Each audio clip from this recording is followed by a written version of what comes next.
That's why it was glitching. Oh, There you go. check, check. Hello. 1, 2. Oh, I got green. That's your cutoff. This is not working.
6 and we got out at like He's in 7. Tallahassee.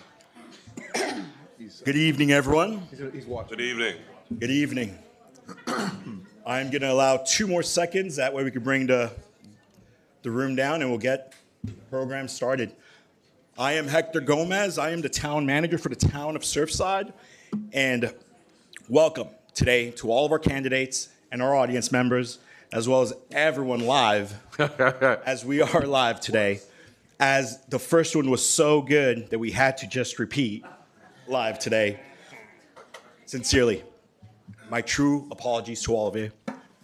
Technical difficulties from time to time do happen, and I'm just very happy that we all move on and we're able to give our residents the time so that they could see our candidates, and we give our candidates the platform so that our residents can go out and vote and do what this is all about. So with that said, I am Hector Gomez. I will confirm one last time that we are live. On air means we are live. I did get a signal that we are broadcasting, so I am relieved. I want to thank so much to the League of Women's Voters for being out here, for helping us out, not just the second time, but every time we do this. You guys are an awesome partner, and I couldn't ask for another one. So thank you very much for being a great partner. Ms. Jody Lehman, thank you for assisting us setting this up as a voter services chair. I will allow you the honors to introduce to us Dr. Murphy before we start our evening. And we are looking forward to a great evening. I wish everyone the best of luck. And if you need any assistance, that's what we're here for. So thank you very much, Ms. Jody Lehman. I usually get a standing ovation when I come the second time. So the League of Women Voters, just to give you a little bit about us, is a nonpartisan organization, which means that there are no Ds, Rs, or even Is for us.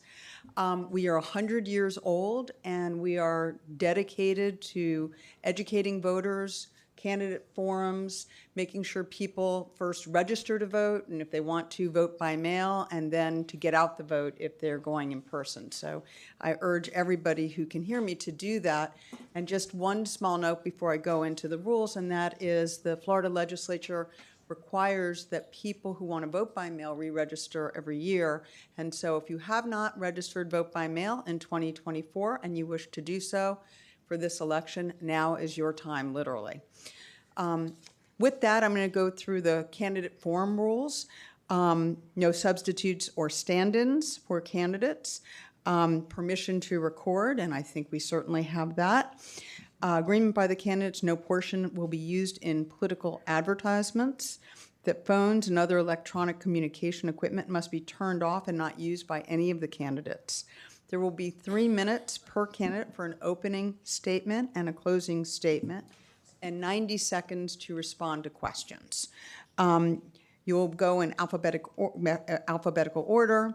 I'm your timekeeper, and the questions were submitted by attendees and other folks ahead of time, and that's it. And with that, we're off. And let me introduce Dr. Terry Murphy, our moderator, and I'm going to let him introduce himself because I know, yes. That's the ovation. Thank you, Jody, and thanks everyone here at the City of Surfside. My name is Terry Murphy. I'm, in addition to being a professor at the University of Miami, adjunct professor in the Political Science Department, I serve on the National Council of the American Society for Public Administration. And the American Society for Public Administration is all about good governance, and this opportunity to have this forum here this evening is a good fit for me as an ASPA member, and also my wife, who's active in the League of Women Voters. I'm here in large part because of her. And the fact that I'm here for the second time is because of her. So, no, I agree to do this, and unfortunately, we had a technical problem last time, but we're going to get through this evening and hopefully have a good evening and good responses so that the people here in Surfside can hear from you and get a sense of who you are as candidates so we can make the best decision going forward for good government here in Surfside. So we're going to begin with opening statements. And the issue about the cell phones was brought to my attention too. I didn't ask last time to refrain from the cell phone usage on the dais, but please do, because I think it's a little bit unfair, to others, or it becomes suspicious that you're getting fed answers or something. So don't do that. It's not good for the image of the process we have here tonight. So if you can just set your cell phones aside for the next couple hours and just enjoy the room, we'll have a good evening that way. So we'll start. We're going to go alphabetical.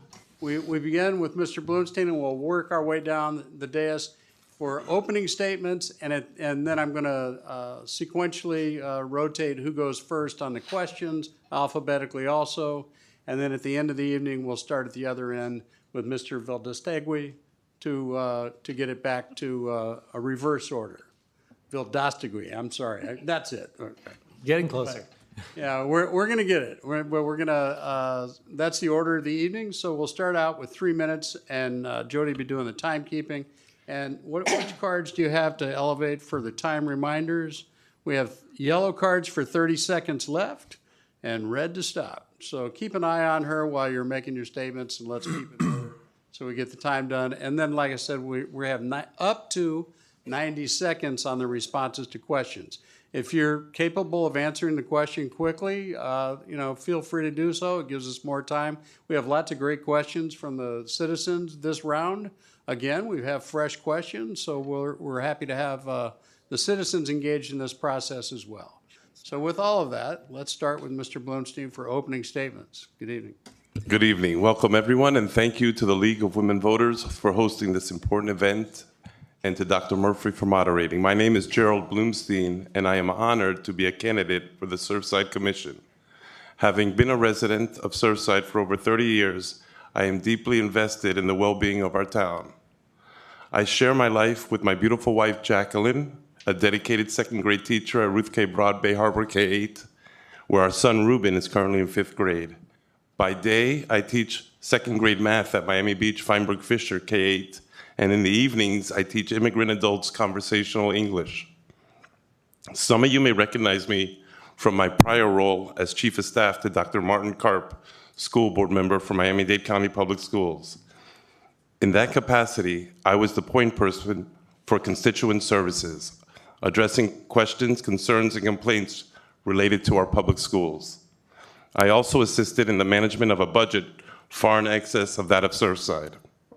Further, I played a pivotal role in bringing about after-school Hebrew programming to Ruth K. Broad Bay Harbor K-8 in collaboration with the Shul of Bell Harbor, headquartered here in Surfside. I am running for commissioner to bring back fiscal responsibility, respect for colleagues and residents, and the preservation of the small-town charm that brought me here about 30 years ago. I am prepared to lead from day one in office, given my professional experience, including a solid understanding of Robert's Rules of Orders, my great personality, and my commitment to true decorum and focus on town business. My commitment to you is to serve as an independent voice, accountable solely to the voters. My platform centers on key pillars essential for our community's prosperity. 1, community engagement. I promise to ensure that everyone is heard and each point of view is genuinely considered in shaping our town's future. 2, local issues and solutions. I promise to address traffic, parking, and flooding problems with sustainable urban planning. 3, economic development. I am committed to fostering a vibrant local economy by supporting small business and attracting new ones to our town. 4, sustainability and environment. I promise to preserve our town's natural beauty by advocating for green policies that promote sustainable living. 5, education and programming. I promise to invest in our schools, provide low or no-cost youth and senior programs, and finish the 96th Street Park on time and budget. 6, transparency and accountability. I promise to be transparent in all commission activities, ensuring accountability to the residents I serve. 7, inclusivity and diversity. I promise to work tirelessly to make our town a place where everyone feels welcome and valued.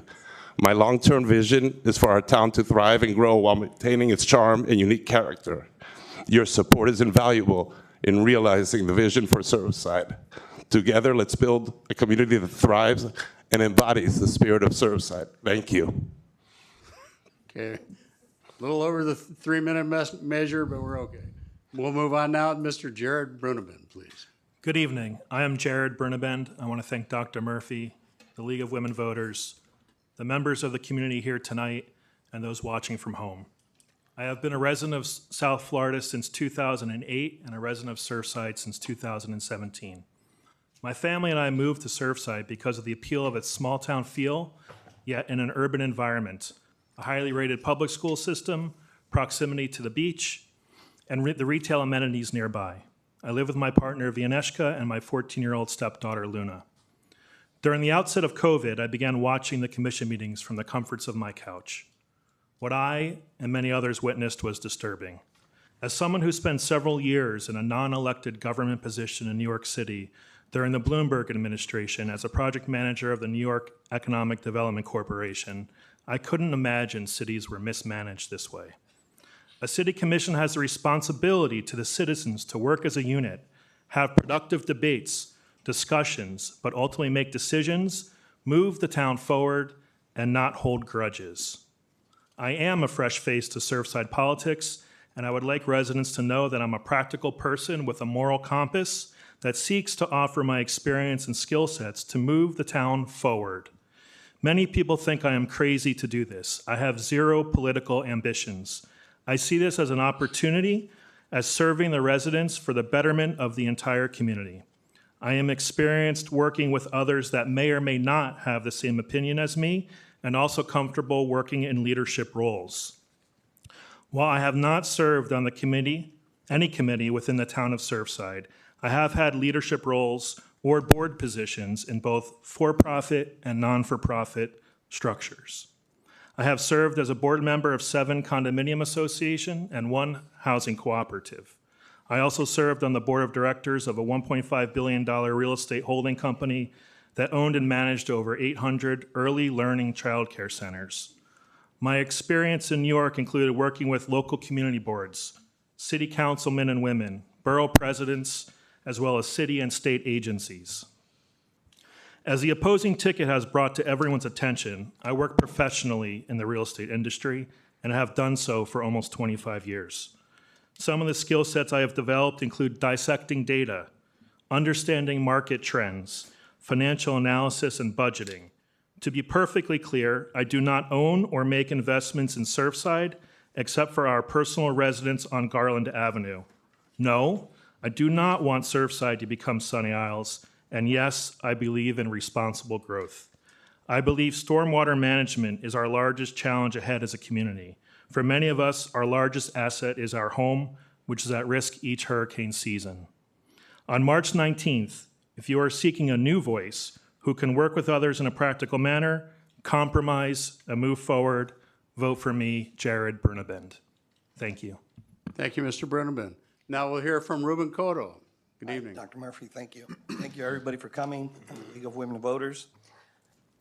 Hello again. Okay. I live in Surfside for over 34 years, along with my wife, Leah Baruch, who's sitting there today. We raised 2 amazing sons here in our great little town, and that's part of the reason we come here and we live here.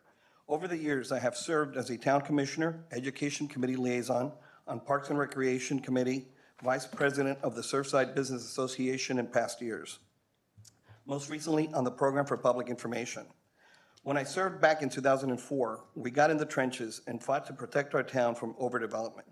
We worked to strengthen our code to protect our town, and I'm very proud of the work we did.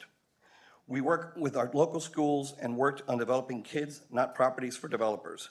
We're all about public service, not personal gains or egos. We offered a 0 non-zilch favors or variances for developers. Again, it was and should be all about public service and not personal gain. That's why I'm running for commissioner again. Thank you. Very good. Thank you so much, Mr. Cotto. Mr. David Forbes. Thank you. I would like to thank the League of Women Voters, our moderator, and for all of you for coming back again. Let me explain why I want to be commissioner in a way that cannot be lied about or misconstrued. Most important, we have to find a way to try to fix the flooding in this town, not sitting up here blaming each other for not getting it done. actually doing the work and going to the people and letting them know what it's actually going to cost. The cost will be higher than we originally anticipated, but what is the alternative? Not to do it? Let's be upfront with everybody, let's explain where we are today, and let's stop pointing fingers and get the job started. I am absolutely in favor of burying the power lines. This also needs to be relooked at because the prices are substantially different today than when it was approved years ago. I will also be looking to making the retail on Harding Avenue cleaner, more attractive, and inclusive for all residents of Surfside. I am for figuring out the parking and how to make it for our residents first and everybody else second. But anyone that thinks that's an easy job really has not spent time and sat down and thought about how it gets done. I am not for a parking deck, but I will listen to all ideas from all residents on what we can do to make the parking easier so none of us have to walk 4 to 5 blocks to Publix or CVS. I am for right development, whether it's on the beach or it's our citizens that want to upgrade and rebuild their homes. A goal of any town is not to stop and go backwards, it's to move forwards. And the idea of just saying no development is just a way to get elected and not reality.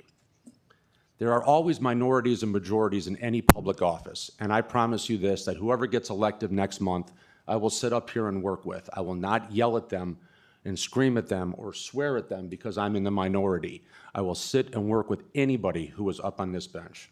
I will also not take text messages from people in the audience to tell me how to vote.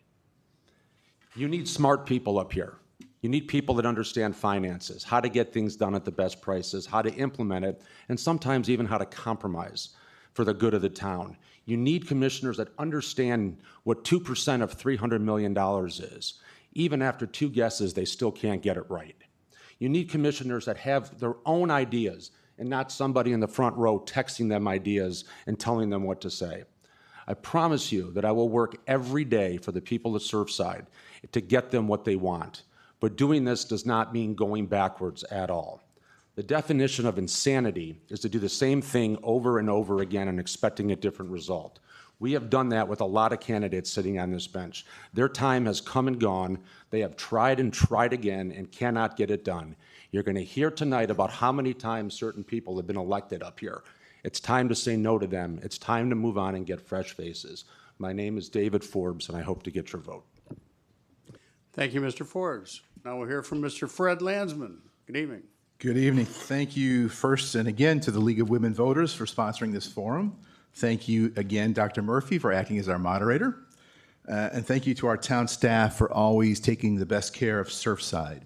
Thanks to our town manager, Hector Gomez, and our town clerk, Sandra McCready. Special thanks to all of our Surfside residents here in chambers and to those watching from home. I humbly ask for your vote. I'm honored to have the opportunity to run for re-election to the Surfside Commission. I fondly recall this event from 2 years ago with 6 candidates. Now we have 9. I wish all of us good luck.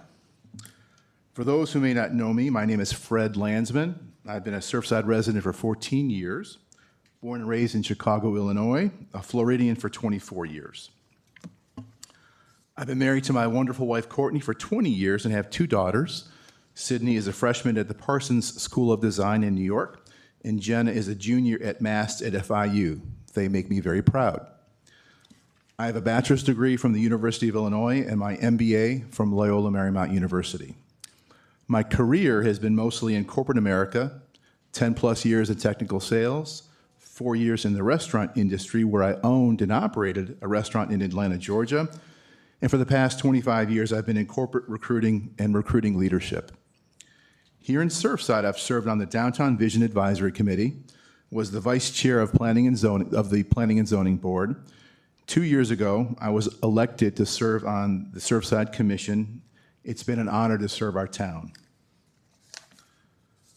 My priorities continue to be public safety, listening and respecting our entire community, respect and support for town employees and administration, responsible growth while incorporating the history and uniqueness of Surfside, ensuring our residents, visitors, and businesses have options and choices in the way you live your life, renovate or build a home, recreation and events for their families, services for the community. I look forward to answering your questions here tonight and throughout the campaign. I ask for your vote to be able to continue my work for the town of Surfside. Thank you. Very good, thank you, sir. Ms. Tina Paul, good evening. Thank you, and welcome, everyone. For those of you who don't know me, I'm Tina Paul, and I previously served 3 terms on the commission. In the last election, I was one of 3 mayoral candidates. The mayor we have was elected by 25 votes instead of the 2 more experienced candidates. He was given the responsibility and obligation to keep our community united.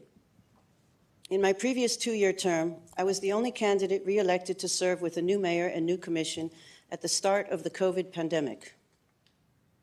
We worked diligently to get updated information to the community, provided masks, food distributions, elderly wellness checks, free testing, and weekly Zoom meetings under the new normal guidelines of Miami-Dade County.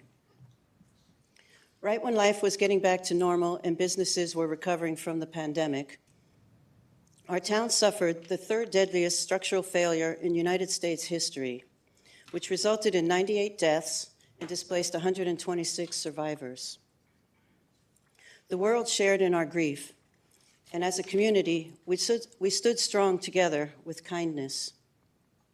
As an elected official serving during this tragedy, there were many challenges and needs to attend to, as well as regular town business. Before leaving office, I co-drafted Ordinance 22-1720, which our commission unanimously passed to provide standard protections for neighboring properties during demolition and new construction.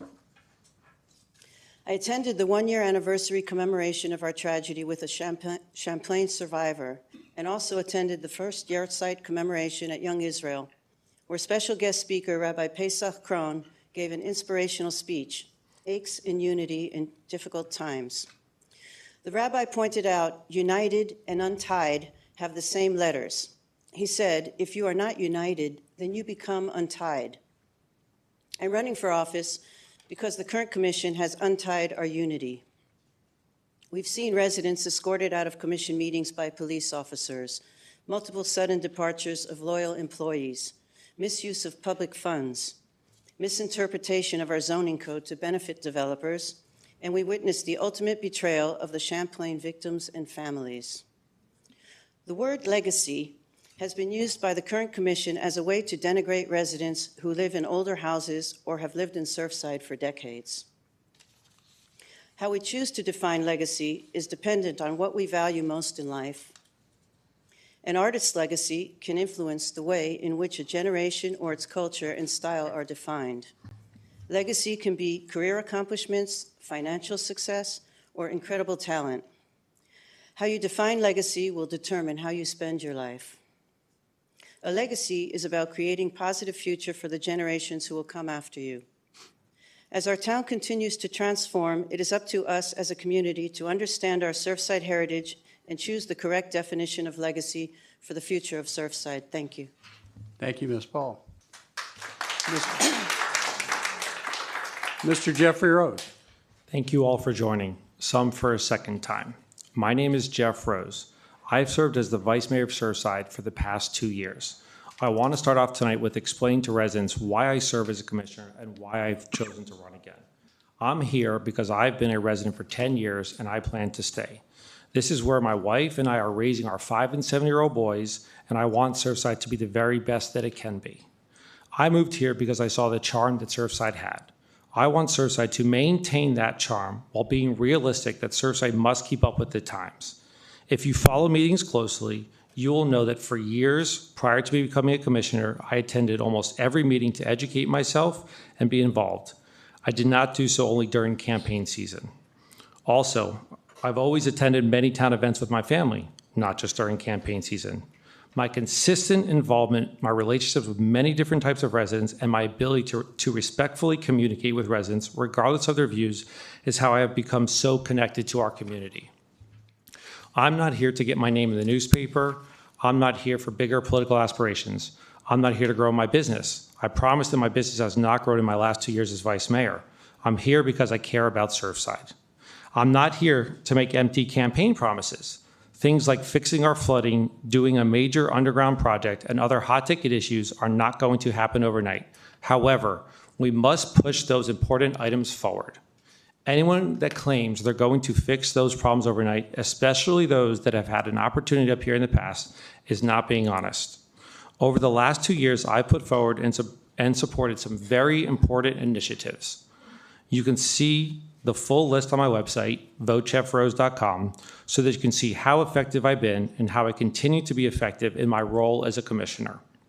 You can see for yourself that despite what you've heard, it's not all zoning issues. Far from it. I would like to spend the next 2 years working on some of the following initiatives: oversight of undergrounding and master stormwater plan, more walkable streets, new high school for Surfside and neighboring coastal cities, oversight of the design, timing, and budget for the Champlain Memorial Site, work with condo owners on obtaining financing to ensure compliance with new condo safety laws. Tonight, when listening to each candidate, I would ask that you keep an open mind and consider which of these candidates really understands the issues enough to discuss and vote intelligently on them, which of these candidates back up accusations that they make with actual proof. If you hear something tonight that's important to you, but you have not seen proof or do not have firsthand knowledge, please ask for it. Please do your research. Not everything is as it seems. If a candidate makes a promise that they could have initiated in their past terms, why is it now different? Why are they blaming others? Lastly, whether the candidates are being truthful, are being true to their beliefs, or just presenting a false sense of togetherness just so they can get elected. Do not forget about the past. Thank you. Thank you, Mr. Rose. Now for an opening statement from Nellie Velasquez. Good evening, ladies and gentlemen. First, I want to thank Surfside residents, the League of Women Voters for hosting this forum, and to my family for all the love and support through the years. I have lived in Surfside for 12 years and served as your commissioner for the past 4 years. As we embark on this pivotal campaign debate, I stand before you with a clear and unwavering commitment to prioritize the needs of our residents over special interest developer candidates. Our community deserves leadership that puts its residents first, ensuring the decisions made are with your well-being at heart. We must not overlook the pressing issues that have been stalled for the past 2 years and that directly impact our quality of life. The Abbott Avenue Drainage Project, the undergrounding of the power lines, and the completion of the 96th Street Park, which we designed and funded during my first term as a commissioner. These projects are not just promises, but essential initiatives that demand urgent attention. I have time after time exposed against great opposition a serious lack of commitment of the current commission to complete these vital infrastructure projects. The fact that the 96th Street Park remains uncompleted is a real failure and highlights the incompetence exhibited by Shlomo Danziger and his allies in his firing of our highly regarded former town manager. You don't get fire. Oh, shoot. Great staff and hire inexperienced replacements and expect to accomplish time-sensitive goals. Furthermore, I am deeply committed to restoring respect and fostering an inclusive environment at our commission meetings. Every resident deserves to have their voice heard, and every opinion deserves a genuine consideration. Together, we will create a forum where transparency, accountability, and collaboration thrive. No more silencing residents' free speech and genuine concerns. The degradation of the 2 women on this commission, the horrible verbal abuse, the racial attacks, and the throwing out of residents from our meetings simply because they disagree with the mayor and vice mayor's agenda must end. The mayor's allies must also be held accountable for all the above, as they have consistently stood by and done precisely that, nothing. In the future, there will be no more silencing or disrespect of our residents. Finally, let us not forget the importance of honoring the 98 souls lost at the Champlain Tower collapse. The completion of the Champlain Memorial stands as a testament to our collective identity and serves as a symbol to honor our lost family, friends, and neighbors. I will work tirelessly to see this project and all the others mentioned above, which are currently stalled, through to completion. In the journey ahead, let us unite in our vision for a vibrant, inclusive, and prosperous community. Together, we will build a future that reflects the hopes and aspirations of every Surfside resident. It has been my honor to serve the residents of Surfside, and I hope to be considered when you cast your vote. Thank you, Nelly Velasquez, for a strong and united Surfside. Thank you very much. Now, Mr. Gerardo Vadastegui. I'm Gerardo Valdastigi, and I am, is my mic on? Yes, I am a lifelong Surfsider. At the first Commission Candidates Forum back in January, I talked about what it meant to me as a lifelong Surfsider to sit up here at the dais for the very first time. Well, I can't give that exact opening statement again because I'm back. And not back in the way that I imagined when I said, I hope you invite me back. But, you know, as Alanis Morissette said, life has a funny way of sneaking up on you, and here we are again. But what I said last time and still holds true is that being up here on the dais means a lot to me.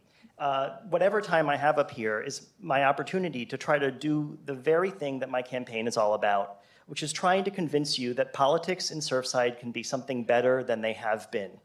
I want to convince you that it's possible to have honest, rational, ethical, and compassionate conversation at the dais, and that can be the center of our small-town democracy.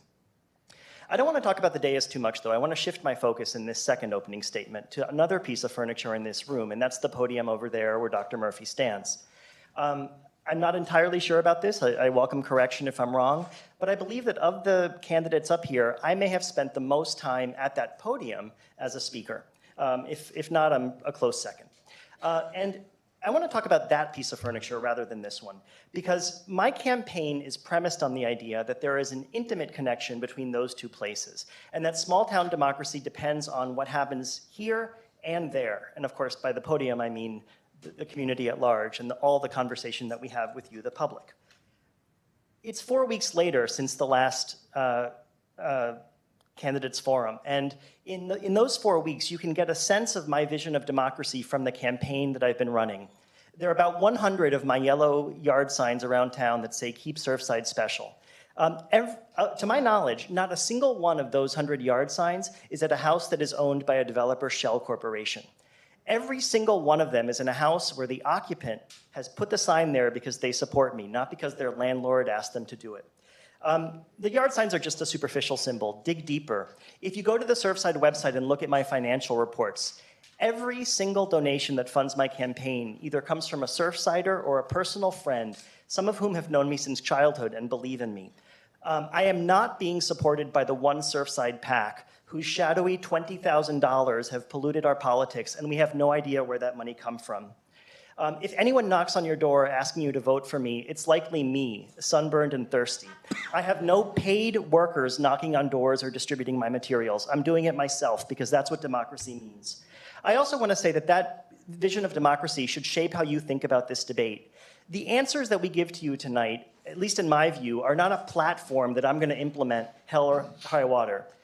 They are the beginning of a conversation that I hope we have. It's important to think about that because that's the vision of democracy that includes the podium and the dais, and that's what I'm asking you to be the reason why you vote for me. Thank you so much.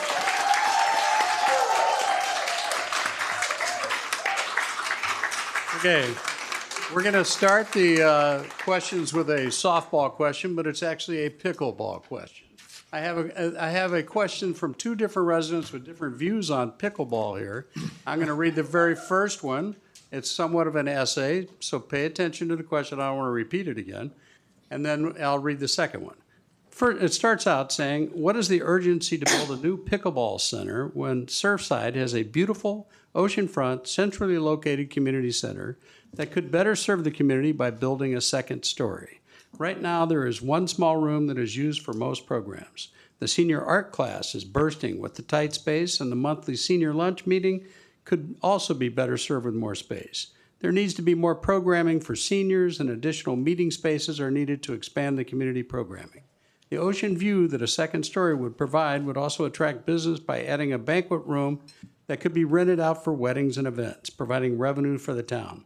One centrally located center with larger rooms would be more functional than several buildings with smaller rooms. I also think this issue needs to go to the voters to decide how to spend the proposed $6 million earmarked for the pickleball center. That's one view. And then the other question that came in said, if elected, What will you do to further the new tennis center, pickleball, and resident gym? So we have different views, and now we want to know your views. So we'll start with Mr. Bloomstein on this round of questions and ask for your response. Thank you. So let me guess, we got pickleball or flooding? We don't need pickleball and a new gym right now. We need dry streets. When I'm elected, I'm going to open up the police gym to all residents so that the residents can know the police and the police can know the residents without blacked out tinted windows. My number one priority in office is to get flooding work funded and started to resolve Abbott Avenue flooding and flooding issues identified in the July 2023 forum, including Hawthorne, Irving, Bay Drive, and on the Isle of Biscaya. I will support anything that will relieve our flooding and improve our drainage. As well, we need to find creative and legal ways to deal with our infrastructure problem. I think we can use that $6 million for pickleball for the flooding. We have to plan, execute, and deliver. We need to bury our power lines also before laying concrete sidewalks. And when we do sidewalks, they need to be ADA compliant. And we need to get rid of the spaghetti electrical wires overhead and across our streets and roads. So pickleball can wait. We have plenty of pickleball at Hollover Beach, and we could use the freebie shuttles to take our residents there to play. Thank you. Very good. Mr. Brunneman, the same issue, if you can respond. Yes. There was a lot of discussion at the last commission meeting about the tennis center. I believe someone up here's brother spoke and talked that potentially the current structure of the community center can take on a second story. But I think it also was discussed that it would require shutting down for several years. I know that that facility is used by many families in this town, and I'm not in support of shutting down the community center for 2 years in order to build a second story. I don't know that it's called a pickleball center. I think it's a redeveloped or tennis center. I think there's a big misconception that certain people up here like to talk about using money that would be used at the tennis center for stormwater problems. That's not possible. There are separate funds. The tennis center would be built with tourism dollars. Tourism dollars cannot be used for stormwater solutions. I said in my opening remarks, I think stormwater planning is the most important item that our town faces today. It's going to cost a lot. The Abbott Avenue $4.5 million dream project is not the solution. It's going to cost a lot more on Abbott Avenue, and it's going to cost a lot more in our town. We, as tax-paying residents, at least most of us up here, we have to all invest in our community. In order for us to do undergrounding, solving stormwater problems, we all have to be willing to commit dollars to solve our community's problems. Thank you, sir. Mr. Cotto, you on this issue. I've got a lot of friends who play pickleball. I think it's great. But the truth is, there are so many other projects that need to get taken care of that have been stalled for a couple of years. The flooding is probably number one, finishing the Champlain Tower Memorial and putting money towards that. And if we're spending $6 million on a new tennis pickleball center, like my colleague said, that money could be definitely used to solve some of the serious problems that we're dealing with. As far as programming, absolutely. We have a great director with Tim Millian. I think he's wonderful. And adding more programming, absolutely. As far as construction, I don't know how they would be able to do that and closing down. Nobody wants to close down the community center for 2 years. But definitely the money of the $6 million could definitely be used to solve other issues in town. Okay, very good. Mr. Forbes, please. So, you guys can go ahead if you want. You didn't say anything. So far, 2 people up here haven't said anything about this. It was a real simple question. You will have to shut this down for a minimum of 2 years. And I promise you, when it comes down to it, nobody in here is going to want that closed. not temporarily closed, shut down for 2 years. Clap, scream, holler all you want. It will have to close. Where is everything else going to go? Where are the senior programs going to go? Where are my kids' programs going to go? They are updating the tennis courts. Everything has been approved. Anyone that would have gone to the meetings that I was at as well would have seen what is going on there. If you haven't seen the photos and the renderings, it's because you didn't go to the meetings. If you would have gone and you would have been there, you would have seen exactly what is being done. It's already been approved. The $6 million cannot go to storm drainage. We've told you that. Everyone's told you that. You can, as much as you would like, to listen to people up here that will lie to you constantly because the head of the snake sits in the second row and says things that isn't true. That we can't listen to. Thank you. Please. I would caution the candidates, let's not identify individuals, please. Let's just keep to our statement. He didn't say a name. Just beginning. But I don't know who he's speaking of, but I mean, let's move on to Mr. Landsman. If anyone feels on the day, excuse me. If anyone feels on the dais that they've been identified by a comment and they'd like to respond to it, raise your hand and I will afford you 30 seconds.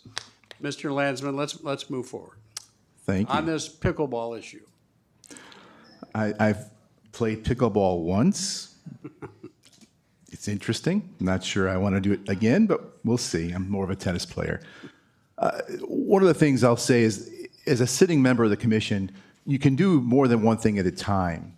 If the only discussion is about pickleball and the pickleball center, the tennis center, then you're missing the bigger point, which is the commission has responsibilities for many projects, many activities, many things that's why our meetings take 6, 7, 8 hours. We're here till 2 in the morning. But to the tennis center, it's a project to bring another park and with a community capability, with programming, with rooms to our community, which has very limited space for parks, very limited space for programming for children, for our elderly, for whoever it might be. And again, if you haven't served these 2 years or if you haven't listened, you don't know how one fund can't be used to do things for another community area. Stormwater funds are separate and distinct from, 30 seconds, from anything to do with tourism. So listen, learn, and understand it takes more than just platitudes. And one thing I will say, the 96th Street Park, the undergrounding project, and the stormwater remediation for our entire town projects have not been stalled. This commission has worked every meeting to move those forward as fast as possible, but things like these big, major, multi-million-dollar projects take a lot of time. They will continue if I am reelected. Thank you, Mr. Landsman. Let's get a response now from Ms. Tina Paul. Thank you, and I appreciate this question. Let me first say, because somehow the Abbott drainage stormwater got mixed into this, and let me just say the Abbott drainage project was already funded, and we also had matching grants that were provided 2 years ago. As far as the pickleball, when I was on the commission and we were working on the 96th Street Park construction and design, there was a lot of interest for a kayak launch, and we provided a survey to residents so they could weigh in on where they wanted a kayak launch, what their expectations were for that. I didn't see any surveys for whether we wanted a pickleball court or not. And the community center second story was brought up because I mentioned it at the last forum, because there's a 5-year capital improvements plan, and the tennis center was not ahead of the community center second story. This was something to be looked at and discussed. Nobody ever said that they were going to close the community center. I certainly didn't say that, and I know I wouldn't do that without dialogue from the community and a plan in terms of, do we want to proceed with this and how we want to proceed with this. So, whatever was said was convoluted by others who, want to make people confused about things. Let me just say there's no confusion there. I would not be voting to close the community center unless that was something the residents wanted, if they were ready to move forward with a second story. As far as the pickleball center, I'm not prepared to move forward with this until 96th Street Park is completed and we review whether or not we want a second story on the community center. Thank you. Okay, thank you, Ms. Paul. Jeff Rose, please. Thank you. So first of all, in 2006, I believe, the previous mayor, Charles Burkett, had the opportunity to do a 2- and 3-story community center, and that was shot down by him. So the previous commission also had the opportunity to buy the property next to the park and double the size of the park. That was shot down by the same mayor and the two people sitting next to me. In regards to the funds for the pickleball court, the funds cannot be used from the pickleball court for Abbott Avenue drainage. Those are tourism funds. And if anyone that's been following what's been going on for the last 2 years, this was in the Gazette, this was at a special meeting at Parks and Rec, and multiple times at Park and Rec, and multiple times at our commission meeting. It's a first floor open rec space, a second floor resident gym, and a rooftop pickleball court. So it's a multiple building for multiple age people. The building at the community center is only 13 years old. It cannot support a second story. Even Martha Olchek, who was there during the development of it, stated this. The building at the tennis center is 50 years old. It's hardly ever used. So it needs to be replaced to a multi-function sports complex. That is what the residents want. There's no other way for the community center to be built without it being shut down. I use the community center with my family all the time. Not anybody else pretty much up here can say they even go there nearly as much as me. The residents that have young families, the seniors that do programming, the people from the after school do not want the community center shut down. Let me be very clear. So that is why I support the project. Thank you. Thank you so much. Now, you made direct reference to two people on the dais. Ms. Paul asked for an opportunity to respond. 30 seconds from Ms. Paul. Yes, we were not offered to purchase the property next to the 96th Street Park, and nobody said we're going to close the community center. So there's no, if I'm elected, I am not closing the community center, okay? Mr. Murphy, I have an email that shows they received it. Am I allowed to provide it if people are lying on the dais? I'll give you a opportunity to respond if you're called out on something. Yeah, well, Hold on. there's an email that shows to the town commission, and Charles Burkett and I will, if you let me get on my phone, I will read it out loud. Because you can't just let people lie on the days if they're gonna be up here. We'll give a moment for clarification later. Excuse me, are you calling me a liar? Yes, there was an email to all the commissioners about purchasing the property next to the park for $5 million. Really? Would you like me to go on my phone and pull it up? You can go on your There was watch. there was no offer. You can We were, have messages on your watch as well, Jeff. we were considering two properties to purchase, and at the time, we were not sure whether we could purchase them. And also, we were considering another property for a purchase of a kayak launch on 88th. You just said you never had the opportunity. I didn't say we didn't have the opportunity. We've clarified that now. We're going to move on to Ms. Velasquez. Dr. Murphy, I just have a request. Yes. We turned off our phones. Can we ask the vice mayor to turn off his Yeah, you watch? shouldn't be using digital communications Because on the. people will look at his watch and then write a note. Jesus. Okay. Oh, my God. Please, you It's know not the- off. Do you expect anything It's not off. from Burkett supporters? Wait a minute. You know the intent of the rules here, and don't undermine them if you're communicating using your communications on your watch. Well, he is coming out here Just and please, calling people please, liars. Let it aside. So, Ms. your Velasquez, husband does it every day on the dais. Excuse me. Ms. What Velasquez, is you are this? not recognized. Stop it. I'll end this whole meeting. Stop it. When you get called upon, you can speak. All right. Now, Ms. Velasquez, you're recognized to respond to the original question, attending to the issue of pickleball in the tennis center and the second floor development. Go ahead. Well, first, nobody ever talked about closing the community center. That is a lie. It never came up anywhere. So I'm not sure exactly where this comment is coming, but of course, we understand people are desperate to win this chair, and that's why they come out with these stories. But before doing any work to the community center, we would engage the community as we have always done. Example, on the November 20 ballot question, asking residents about the undergrounding of the power lines, or the many surveys and community outreach done for the 96th Street Park. What was never discussed was the tennis center. Also, there are ways to build without closing the pool, because I think what is being confused here is the community center itself and the pool. So I don't think if you're ever going to do any work in the community center, it's to make sure that the pool always stays open. And in terms of the pickleball, you know, people talk here about the funds at the tourist fund.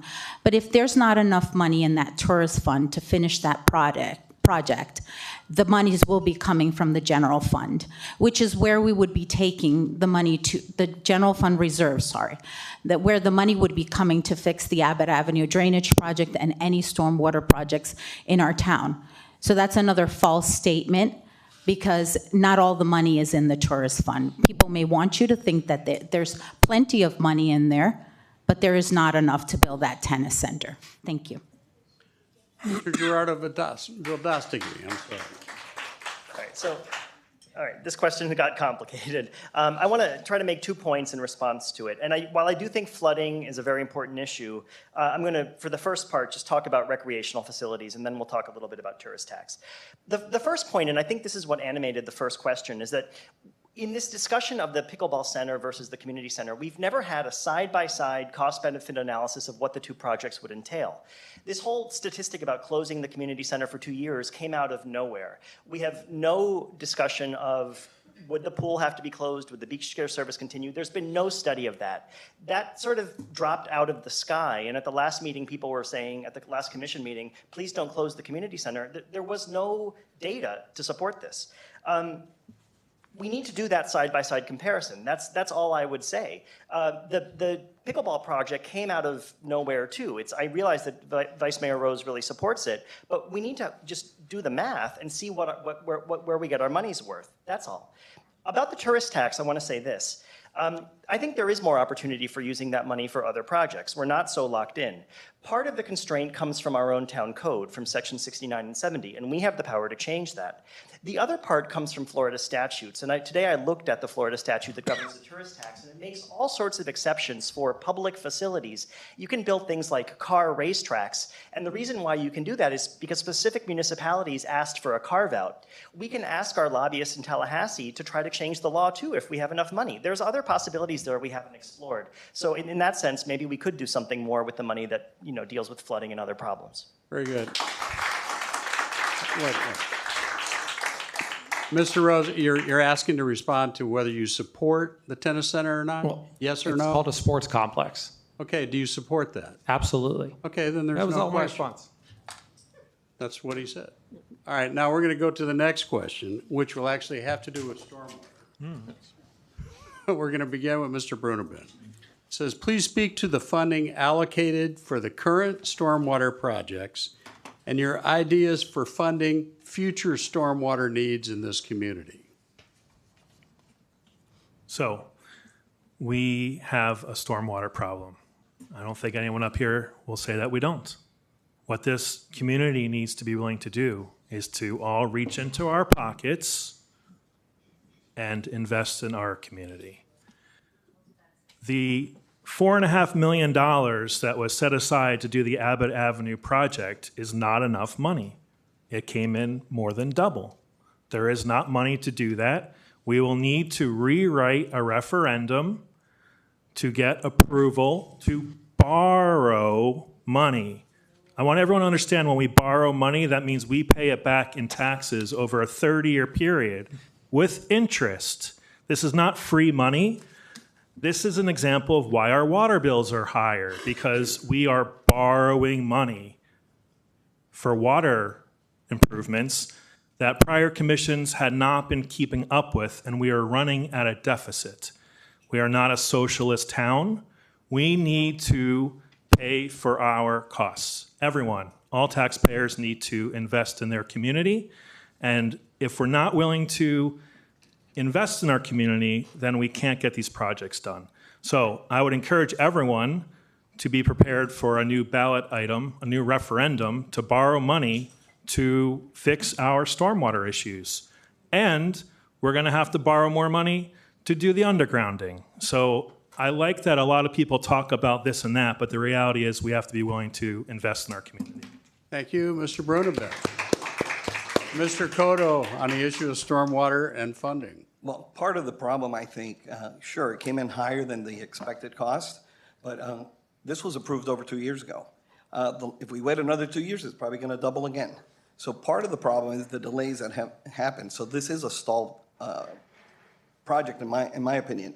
As far as the financing, there is some money available, and that could be started, and there is a lot more money coming in with the new developments that have been approved. So money will be coming into town. One of the ideas, and I don't know how possible this is trying to get the vendor, maybe to get the vendor involved in the financing. Maybe we can request some kind of financing from the person doing the project. I don't know if that's doable in a community, in a town, but I think we need to get a little creative as well, and not necessarily borrow every penny. Very good. Mr. Forbes, can you speak to the issue now? Yeah. We did slow it down. It didn't happen. And we could sit up here and blame the current commission, the past commission, whatever you want to do. But we have a major problem right now, and we do not have the money to pay for it. I've never heard of what Mr. Cotto's talking about. I'm not sure any developer or builder ever has, but if there's a way to do it and be creative, every opportunity and everyone's voice should be part of this. But what we really need to do is find out exactly what it's going to cost this town, exactly how much money we have to borrow, and take it to the people and explain it to them so they can decide how important it is. And again, like I said in my opening remarks, what are our alternatives if we don't do it? We are in big trouble if we don't do this. But yes, it is going to cost us money, and it is going to cost us in taxes because we're going to have to borrow the money. There's no other way around it. There's not just going to drop out of the sky, someone's going to lend us the money. We are going to have to borrow it, and it's going to cost us in some taxes. And I will be extremely transparent with everybody. We will not hide it, and this will be the #1 priority of the new commission. Thank you. Thank you, Mr. Forbes. And as you mentioned, Mr. Cotto, about his public-private partnership idea, I'll give him an opportunity. As far as that, again, that's an idea. But I think if we're going to borrow any kind of money, it needs to go to the people again, and we need to be very specific what the money's going to be used for. We're not going to borrow up $10 million for projects. We need to be very specific what the money's going to be borrowed for. Very good. All right, thank you. Mr. Landsman. Again, we've talked about stormwater for a long time. I know that at least the last 5 commissions, this has been an issue, perhaps even before that. So for this to be an item that somehow has been stalled by this current commission is absolutely incorrect. If a prior commission, 1, 2, 3, 4, or 5, had actually taken action to go out to get RFPs and RFQs to find someone to do the construction, it wouldn't cost $8+ million for this one singular project on Abbott Avenue. It could have been done before this current commission. We have moved forward to look for funding. We have done the RFPs and RFQs to find out who and how much it would cost. And yes, $8 million plus. Stormwater remediation is a major priority. At the last commission meeting, we talked about ways to fund this by going to referendum, yes, to float a bond. And will our community residents allow that? That could be done in November. We also talked about funding it through the general fund reserves, making borrowing from those reserves to go to stormwater. So this commission has addressed this, has worked to get this done. Unfortunately, because of the extraordinary cost and the inability to fund that, we have not been able to actually put a shovel in the ground, but we will if we continue this current commission. Very good, thank you. Ms. Paul? Thank you. So based on the comments I've heard up here, I want to just say that taxpayers have invested in this community. We had, 10 years ago, there was a water sewer project where the town borrowed $32 million to fix our water sewer system. We're still paying for that, and we're paying for that through our water bills. What I want to say, too, because I also heard prior commissions didn't take action. Let me tell you, I sat on 3 prior commissions, 2 which both took action. On one commission, we did a study for the Abbott Drainage Project, and we decided not to move forward, but we went and we went to the state legislature to get funding to help us with that. On the last commission, we did move forward. We did another study that was more in depth, and then they were in the design phase when we left office. So it was up to this commission to continue the design phase. We had, and before leaving office, we had allocated $2 million, which is the cost we were given at the time of the study, and there was a matching grant for that amount, specific to Abbott drainage. The people of Abbott Avenue have suffered long enough, and it's time that we take care of this issue. This will also help us determine the other areas in town that are more vulnerable, and we can further fix the flooding issues there as we get to them. But fixing the Abbott flooding is the first step, and that will help alleviate the flooding in the other streets. Thank you. Very good. Thank you, Ms. Paul. Mr. Rose, please. Thank you. So, like you said, and you guys are here tonight, it was approved for a funding, and it was studied. This commission had it fully designed and then priced it out. Once we priced it out, what was priced came in at was 10 to 12 million. At the last February commission meeting, I already went ahead and did this as my discussion item. I've already put on there, and it was approved by our commission this month, to come up in November, should and do the residents want to borrow up to $10 million for a revenue bond for this project? I personally will vote for this. I do not believe in emptying or borrowing from our general fund to empty our bank account for this project, but I fully support borrowing money for this project. In the meantime, what this commission has done to try and help alleviate some of it, we purchased additional backups, 2 additional store pumps, which have already been in use. We have a in-house, the street sweeper to continually clean the storm drains 3 times a week. And we have also done legislation to raise the dunes throughout town. We're taking the infrastructure, the flooding, everything in our possibility in our hands to do it, because what Jared said, Mr. Brunebend, is the #1 issue we have is going to be flooding and what we can do. We need to be fiscally responsible, and I think we should borrow the funds to do it, but not empty our bank account to do it. Thank you. Thank you, Mr. Rose. Ms. Velasquez, please. Thank you. Well, we clearly can see there's a lack of understanding of exactly what happens in our town. As some candidates claim that the water bills are because just usage, when there's a huge debt that was taken out for the water sewer project. In terms of being able to do this project without borrowing, we don't need to borrow money. Our town has a very hefty reserve of $17 million. So in order for us to be doing this project, we have a grant plus the matching, which was $4 million. So all we need is an additional $4 million that we can take from our town reserves and use it to fix this problem. So for people to be saying here that there's no way to fix this unless we take money and borrow money, that is absolutely false. It's just that they don't want to use this money because this money is for the purpose of using it for the deficit that they'll have to build that tennis center. And that's the truth. So we need to first prioritize the Abbott Avenue drainage project that will alleviate the flooding situation in our entire town. And that should be priority #1. I think that's the only thing that we agree with some of the people that spoke here earlier, is that that is priority #1. Before any tennis center, before putting the second floor on the community center, before doing any other project, we need to fix this flooding problem, as this affects all our residents. In one way or another, it affects everyone. Thank you. Very good. Mr. Bildastigi. Excuse me. She called me out. Can I talk for 30 I seconds? didn't call I anybody didn't hear any out. names being I mentioned. didn't call anybody out. You'll have opportunities to speak all night. Mr. Bildastigi, please. Thank you. So I want to say just off the bat, I think the Abbott Avenue drainage project is the #1 most important infrastructure project in the town. And for anybody who's not aware, it affects much more than the residents of Abbott Avenue. Because that's the lowest point in the town, the water that collects there is kind of flowing from everywhere else. So improving the drainage there actually helps the entire town. I want to make one point that really needs to be made. As Mr. Brunebend and Mr. Forbes said, we don't have the money right now. But the reason why we don't have the money and why we haven't borrowed it has everything to do with the inaction of the current commission. They had an opportunity in that November election that we just had, November 7th, 2023, to put a specific borrowing item for Abbott Avenue on the ballot, and they did not. That whole referendum was a series of power grabs by the current commission, trying to extend their terms, trying to make sure that the mayor could be elected with a minority vote, and instead of focusing on this particular problem.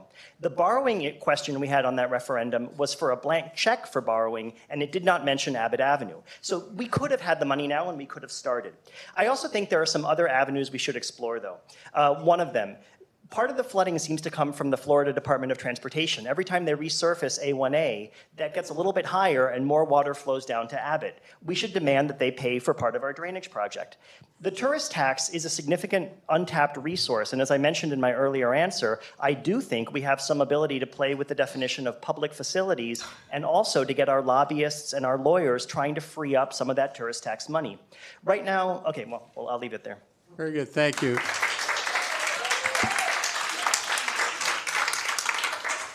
Mr. Bruneben and Mr. Forbes, your names were mentioned. If you choose to respond, okay, thank you. Mr. Bloomstein, you're the final answer tonight on stormwater and funding. So as I said earlier, my number one priority in office is to get flooding work funded and started to resolve the Abbott Avenue flooding and flooding issues identified in the July 1st, 2023 forum. But the first thing we have to start is we have to acknowledge our flooding problem within our comprehensive plan so we can get more funding from the state. We need to find creative and legal ways to deal with this.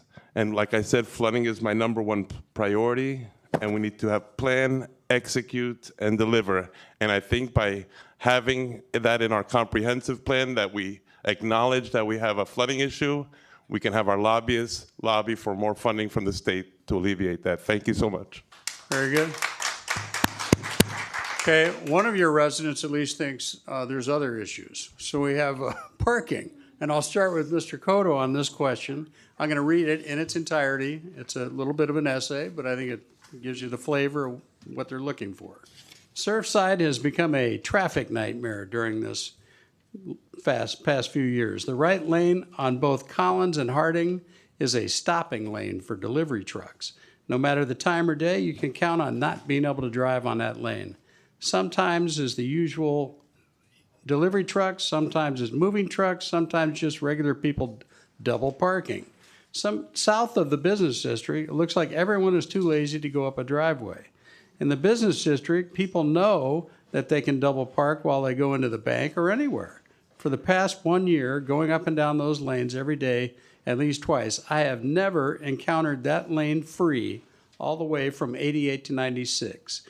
This needs to end. What are you going to do about it? Mr. Cotto. Wow. Parking is an issue in town, we know. We go to CVS and you got to go around 10 times to find a spot.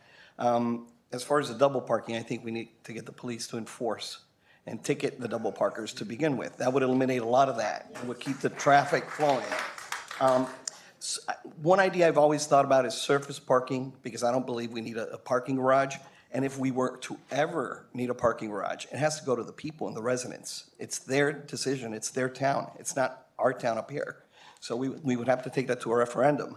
But surface parking to me has to be the solution, just with the prices of real estate. I know it's not necessarily doable, but I would definitely start enforcing the double parking and try to maybe redesign the current parking somehow. Try to benefit. Eliminating 16, 17, 18 parking spots that was recently brought to up here, I don't think is going to be the solution. You don't, by eliminating those 16 spots, all you're creating is more of a parking issue. So that was done with the idea of making it more pedestrian friendly. That's not the way to make it pedestrian friendly. Oh, thank you. Very good. Thank you, Mr. Cotto, for your views. Mr. Forbes. I think Mr. Cotto's right in a lot of things that he just said. How about that? All right. Good. Enforcement. First, second, and third. There are not enough police or others out there writing tickets for people that are stopping, people that are double parking, people that are dropping people off, Ubers that are waiting to pick up, Lyft that's waiting to pick up. It's just wrong. You can't do it. You shouldn't be allowed to do it. We should have a lot more people out there. And I also do agree that getting rid of 16 spots is, while the walkability is very important, I just think that is not the way to do it. You cannot lose spaces that we desperately need in this town. There are not enough spaces in this town as it is. And as I said in my opening, walking 4 or 5 blocks after you've gone to Publix or CVS or driving around and around to get a parking spot is not what any of us want. So enforcement first, would not be looking at getting rid of the 16 spots on Harding, and truly enforcement. Thank you. Thanks, sir. Mr. Landsman. Parking, parking, parking. I said that 2 years ago, and here I am again. Parking, parking, parking. One thing I did say 2 years ago, and I'll say it again, on my watch, we will not build in Surfside a parking garage. I don't support that. I don't think it's necessary. I think it doesn't add to the community that we have currently. But traffic is a nightmare. No kidding. Parking is a nightmare. No kidding. So let's come up with solutions. We hear this, it's so bad, but no one says, here's how we fix it. This current commission wants to increase and improve walkability, but it's a challenge because if we lose 16 spots to let people have a space to walk in our downtown, oh, it's bad because we lose 16 spaces. You can't have it all ways. We've got to figure out a solution. Help us. Don't just say it's bad. Don't just say I can't find a space behind CVS. Come up with solutions, please. This town was built and envisioned 100 years ago. It's not currently feasible the way it was designed in current modern-day Miami-Dade traffic. We are a superhighway on A1A, both directions. So help us, help you. Let's come up with some solutions. If we don't want to lose 16 spaces, okay, we leave downtown the way it is, but then we have an issue with our pedestrians being able to utilize the businesses that require people to come in and out of their stores. So help us with solutions. Traffic's a nightmare, no doubt. Parking is a nightmare, no doubt. But again, no parking garage on my watch. Thank you, Mr. Landsman. Now, Ms. Paul, your views, please. Thank you. So I'd like to address a few of these subjects that have been brought up. Number one, I do not support getting rid of the 16 parking spaces to increase the space for the sidewalk cafes. The walkability issue is real, and part of it has to do with there's not enough space because of all the cafe tables. Aside from that, what I'd like to address too is the trucks closing down lanes in Collins since the Champlain collapse. Most of the buildings do not allow large trucks to come into their driveways, so they do have to hire off-duty police and use one of the lanes. In our building, because I live in a condo, we request when people are moving in that they use a truck 22 feet or less, and that is allowed in our driveway, and that alleviates blocking that lane. The other issue, I've sat on different commissions, and we have addressed the parking issues. It used to be seasonal. I think with more of the people moving here permanently, it's become a bigger issue. We've had the police step it up. We've changed parking rates.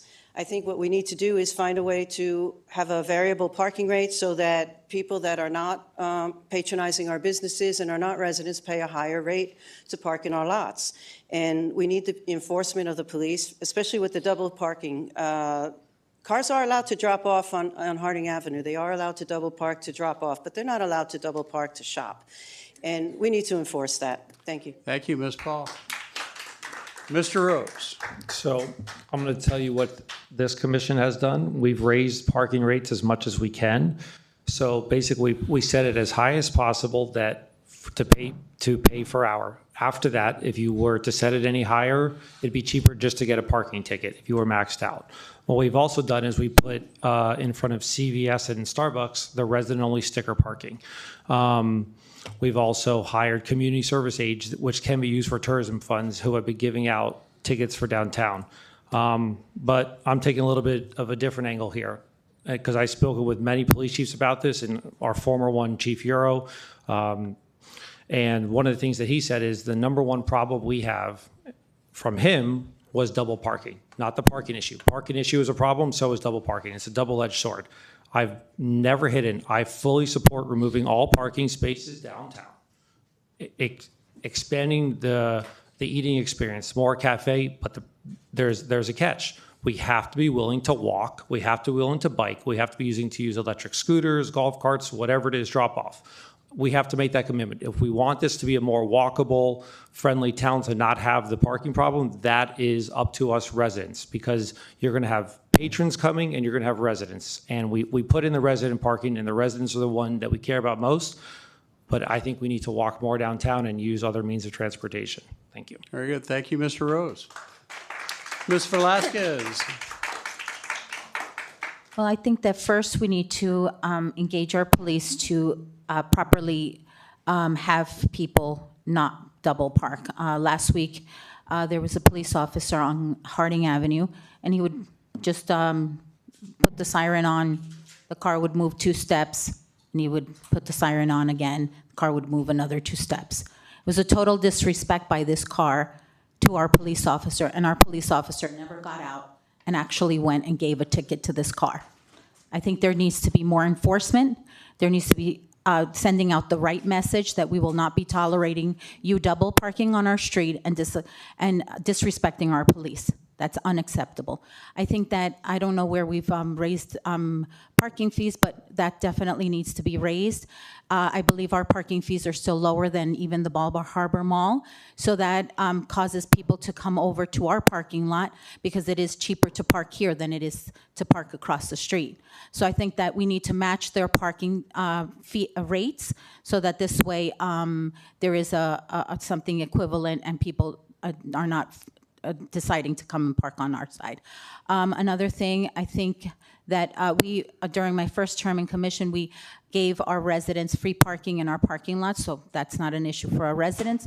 And a lot of people do like to walk to the downtown district area.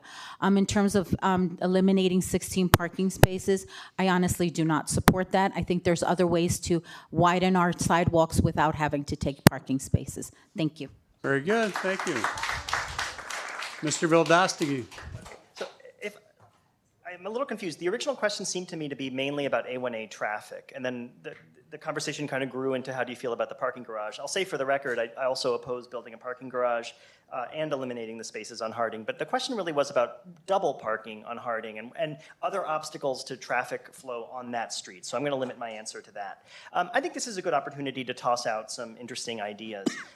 Looking at the design of the business district on Harding Avenue, it strikes me that the current bike lane we have is not good as a bike lane, and it also invites people to double park in it because they think they're getting out of the way, but they're still blocking the lane, and it's kind of a mess. One thing we should explore that I'd like to think about is the possibility of switching the parking and the bike lane. Oh, sorry. New York City does this. They have parking protected bike lanes where the bike lane is between the parking and the sidewalk. And that makes it much safer to bike and takes away that sort of half space where people think they can double park safely, but they're really still blocking traffic, and it makes part of a mess. I also think we need to address the problem of delivery trucks specifically, and this is maybe something that we need to ask our lobbyists to do something at the state level to take on companies like Amazon and Uber. If they have repeat offenses for blocking traffic, the company should have to pay for that somehow. And as a small town, we can't do that, but we can kind of lead that conversation. I think that would be interesting too. I'd also like to see more promotion of alternative transportation. On this, I'm with Mr. Rose. One thing we could do is try to expand City Bike in the town. There are a couple of dense urban neighborhoods nearby in the East Island of Bay Harbor and in North Beach, people who use the Surfside Business District. If we could get more of them coming on City Bike, that would be a really good thing. And we only have one station that serves the entire business district. We could have more. Okay, Mr. Bloomstein. I'm well aware of the parking and traffic issues. I live on Collins Avenue, and I frequent the business district where I feel sometimes it reminds me of back in my college days. I have to pick up somebody and take them to their parking spot so I can get their spot. So parking is another big issue facing our town that has plagued us for years, if not decades. We need to keep our parking for our residents and those shopping in our stores and restaurants. No more contractor parking will be tolerated. No more overnight parking in our lots. We need better and more timely enforcement and time limits for parking in our lots and on our streets. We already have video cameras in our lots and should utilize them to monitor vehicles and then ticket or tow them during peak times as necessary. We also need to remove double park delivery vehicles from our through lanes so as to minimize the traffic congestion throughout our town. Thank you. All right, thank you, Mr. Bloomstein. Mr. Brunneman. So I think we have 2 topics here. We have Harding Collins, and then we have parking issues around town. 94th to 96th Street, this is our commercial district. This is our node. I think it's very important for any town, especially a small urban town like ours, to really maximize what our commercial district could be. I think we need to have meter maids that do not allow any double parking, whether it is a car, FedEx, Amazon, DHL, whatever. They need to be fined so that we teach them not to do it. I'm a fan of ticketing all along Harding and Collins. But I think more importantly, we need to figure out how to slow down traffic. 94th to 96th Street should be a pedestrian experience, not a vehicular experience. We need to slow it down so people matter more than cars. I believe cafe tables are great for town. I think making wider sidewalks are great for town. Anyone that has studied urbanism and how towns are built, it should be built around the human being and not parking spots. Now, when we get to parking spots, we have a supply-demand issue. I think we need to do a full parking study, an analysis to determine how many spaces are needed in our commercial district, when they are most needed, and how we could potentially come up with solutions. There are professional companies that do this for a living in cities across America. Thank you, Mr. Bruneman, and thank everybody for your comments on parking. I think the citizens got a good dose of your views. This is good. Mr. Forbes, we're going to start this next question. It's another two-part where I'm kind of collapsing these because of time, but I'll read them both. It has on the same topic that we're dealing with building and zoning, permitting, development of houses. Both questions address that. It says, if you are elected, do you think you have the right to deny someone to build a house because you don't like the way it looks, even if it meets all the requirements? I've heard a lot of talk about houses being too big or too boxy. In other words, do you feel your personal preferences should supersede town requirements? Or would you change town requirements to match personal aesthetic preferences? And then another citizen writes in saying, some people in town have complained that they do not like the boxy, more modern style houses that are being built in the neighborhood. Do you think it is the right of the planning and zoning and our commission to require a certain style of housing? If so, how would you decide what style? Are you aware of any provisions in the zoning code that allow the town to dictate a specific style? What is that style? So these are the questions. And I think we'll start with Mr. Forbes, trying to let the citizens know your views. 90 seconds is not enough time for this question. No, I know. And you're starting with the wrong guy because I'm on the Planning and Zoning Board. So that's really not sure I'm the guy they want to hear from. I think over the last 2 years, I have two other commissioners here in the front row, that we have done a very good job on trying to interpret what the codes are and what our rights are and what we're supposed to be doing. I think it's very hard not to look at things and take a personal approach on what you think. But that's just not the right approach. You have to do based on what the code says. We have done, I think, an incredible job on the P&Z board over 2 years not to bring our personal views into it, not to come in with ideas that we might or might not like. I don't like every house that I see. I really don't. But it's not my right to say that I don't like this facade or this material or anything else. The codes have been written long before I got here, and I am for enforcing the codes that we have today until they have been rewritten and changed, and then they need to be enforced by the codes that are written by professionals, not by the people sitting up here. Thank you. Very good. Thank you, Mr. Ford. Mr. Landsman. I will agree that this is much more than a 90-second conversation. I've spent 4 years, 2 on planning and zoning, now 2 on the commission, dealing with this issue. So it takes a lot more time. One of the things I'll say is beauty is in the eye of the beholder. And what I get frustrated when I hear, well, I don't like that, so it shouldn't be allowed, is not the way you approach that. My taste is going to be different than someone else's taste, and taste is not something you can force on someone else.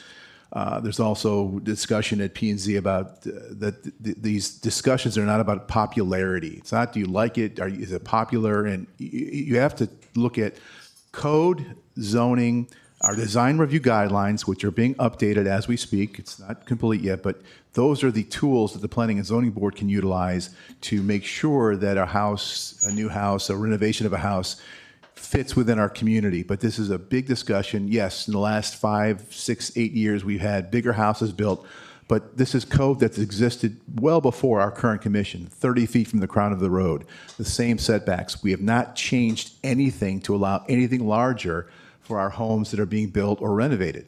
So yes, love your neighbor as you love yourself, but don't necessarily say, I don't like it, therefore you can't have it. It's about your choices and your options as you build or renovate a home. Thank you, Mr. Landon. Ms. Paul. Yes, so I would like to first state that zoning code regulates the size or square footage of what can be built, and the design guidelines influence the style of what can be built. The two have to work together in order to be compatible with the neighborhood. What I will say, what's currently been done, there have been 9 zoning code changes so far by this current commission, which is why they don't need variances and why you can see things being built bigger, because they've allowed more projections of into the setbacks, and that is part of what we're seeing. But essentially, it's not so much that you can't tell someone you can't tell someone what can or cannot be built. They have that right, but as a town, we have the right to be sure that it meets the compatibility of the neighborhood and meets what our zoning code and our design guidelines state. Thank you. Okay, thank you, Ms. Paul. Mr. Rose? I could definitely talk about this one for more than 90 seconds. So there's home sizes haven't changed in the last 20 years. The previous commission, this commission, nobody's changed the size of the homes. The reason they can't change the size of the homes is because it would be against the law, and the town attorneys have told us that. The same town attorney, the same town planner, Walter Keller, and now Judith Frankel, and the same building official. It's the same people interpreting the code. So nothing's changed from the previous commission and this commission. In regards to the projections, those have been the same that were in place except for what was with the zoning in progress. I'm currently involved with total 19 projects. 17 of those were approved on their previous commission. We've had a total of 55 homes approved in the last 4 years. I have all the addresses here. Only 27 of them have already been built, half of them. Construction is going to happen in this town no matter who's sitting up at the dais. And it's going to be most likely the same size, whether it's homes, condos being built, those have stayed the same size. So construction is going to happen, progress is going to happen. The compatibility is the biggest thing, and we can't control FEMA. The homes are starting 5 feet off the ground.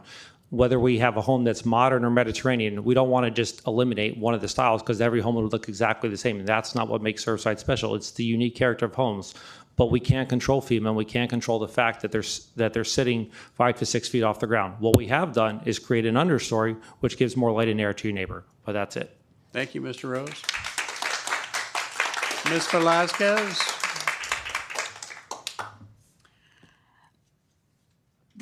Design review guidelines.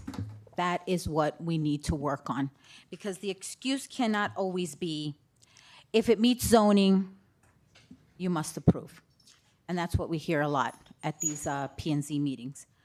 And it's not just about the size of the house. There's all sorts of other issues that are happening here. They're the raising of the entire lot instead of just the house. The understories, as just mentioned, which is against our code. I don't even know how that passed. When our charter says you can only build 2 stories. An understory is a story. So that's, if it has a floor, if it has a ceiling, it's a story. And then we're allowing to put 2 stories on top of that. So that clearly conflicts with our charter. How that was passed, I don't know. So if we don't look at these kind of problems and address them, but the main problem here is to go by the design review guidelines, which would bring houses that are compatible with the rest of our town, not these cookie cutter box houses that are being built right now. And that's all I have to say. Thank you, Ms. Velasquez. Mr. Vildastegui. So I'll say off the bat, Surfside is a uniquely beautiful place, and beautiful places don't happen by accident. They require thought and very often governmental regulation. What I do want to say is that I don't favor changing the zoning code as regards size or square footage. That much should be clear. But I do think that the choices that are being presented to you are really leaving something out. It's not a matter of either personal preferences get inflicted on people or else by right development, and those are the only two options. If those are the only two options, the whole structure we have for the Planning and Zoning Board wouldn't make sense. Our Planning and Zoning Board exists because the idea is you have experts, architects, engineers, who look at the design review guidelines and importantly apply the criteria, one of which is compatibility with the surroundings. It's not just any old person's taste, that's why we have experts. And those experts are there to be guardians of the community, of the legacy of our architectural community, which is beautiful. That doesn't mean we limit development, but it means we make sure development follows the spirit of the community. That's an opportunity, that's a whole middle ground that these two stark extremes are completely omitting. I also have to say, I think this is an issue that has to be addressed. This is one of the issues that brings to the forefront the conflict of interest that we currently have, where a sitting commissioner, the vice mayor, is also the largest developer in the residential district. It's very much in his interest to have by right development because it means projects can move faster and possibly at lower cost. That's a real problem. We need to have regulators who are not also the ones who are supposed to be regulated. Very good. Thank you, Mr. Goldosky. Before going to the next question, I believe Mr. Rose was referenced specifically. If you want 30 seconds to respond. That's me. So he stated it, but the facts actually speak for themselves. 17 of the homes that I'm building were approved under the previous commission. Only 2 I'm building now are by myself. So when you talk about conflicts of interest, there's less happening. The zoning hasn't changed, the size hasn't changed. The only thing you've seen is my expertise that has been in hand, because if you look what happened on Harding Avenue, we have now a new code that allows less concrete for driveways.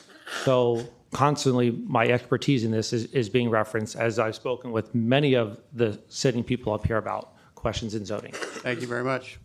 Mr. Bloomstein. Thank you. Design review is the key to get away from cookie cutter box housing. We have a section in our code that addresses architectural styles. The P&Z board are volunteers and are appointed by the commission. We are blessed with many qualified residents and are thankful for their service. We need to appoint people that share our vision. Any proposed changes should always be carefully considered with residents and other stakeholders to ensure a balanced and fair approach. Thank you. Very good. Thank you, Mr. Bloomstein. Mr. Brunabend? Sure. First, I'll say that I do not think the P&Z board should be able to require a certain style. Today, in 2024, modern glass homes are not just popular in Surfside, but in most of South Florida. And 10 years from now, people could decide that they don't want windows on the front of their house. And if that's allowed, then I'm sure there's going to be people in this room that are going to complain about that too. I am big on property owners' rights. Everyone can design their own home that meets code and zoning, and your neighbor doesn't need to like it, the commission doesn't need to like it, but if it meets all the requirements, you as a property owner have the right to build the home. Same thing with the inside. You can go into a brand new house and not like how it's finished inside, but maybe that person likes it. I think a lot of people are misconstruing something up here is that Mr. Rose is not a developer, he's a general contractor. There are big differences, and maybe Google it sometime. Okay, Mr. I have 30, Oh, okay. home sizes have been able to be built like this for over 20 years. The fact of the matter is the value of the land has increased. 10 years ago, you couldn't build a 2-story house because the market didn't support it. Today, the market supports it. This is a supply-demand issue, and the homes can't be any bigger than that they were 20 years ago. Thank you very much, Mr. Bruneman. Mr. Cotto. I think the original question was about limiting people's square footage, and absolutely not. You can't limit somebody as long as they're building according to code. But what I would recommend or push for is the Planning and Zoning and Design Review Board work with the builder, with the homeowner that's building, to design houses that respect your neighbors And don't just create features that impact your neighbors, whether it's drainage, whether it's, lighting. You need to just respect the neighbors, and that's more important. But as far as limiting their square footage, no, it's not our call, as long as they build according to code. But we need to have a little respect for the neighbors. Very good. Mr. Landsman begins this next round of questions. And it's a statement asking for your responses. It says, briefly, how do you define ecological resiliency? And what policies do you propose to implement resiliency in Surfside's coastal community?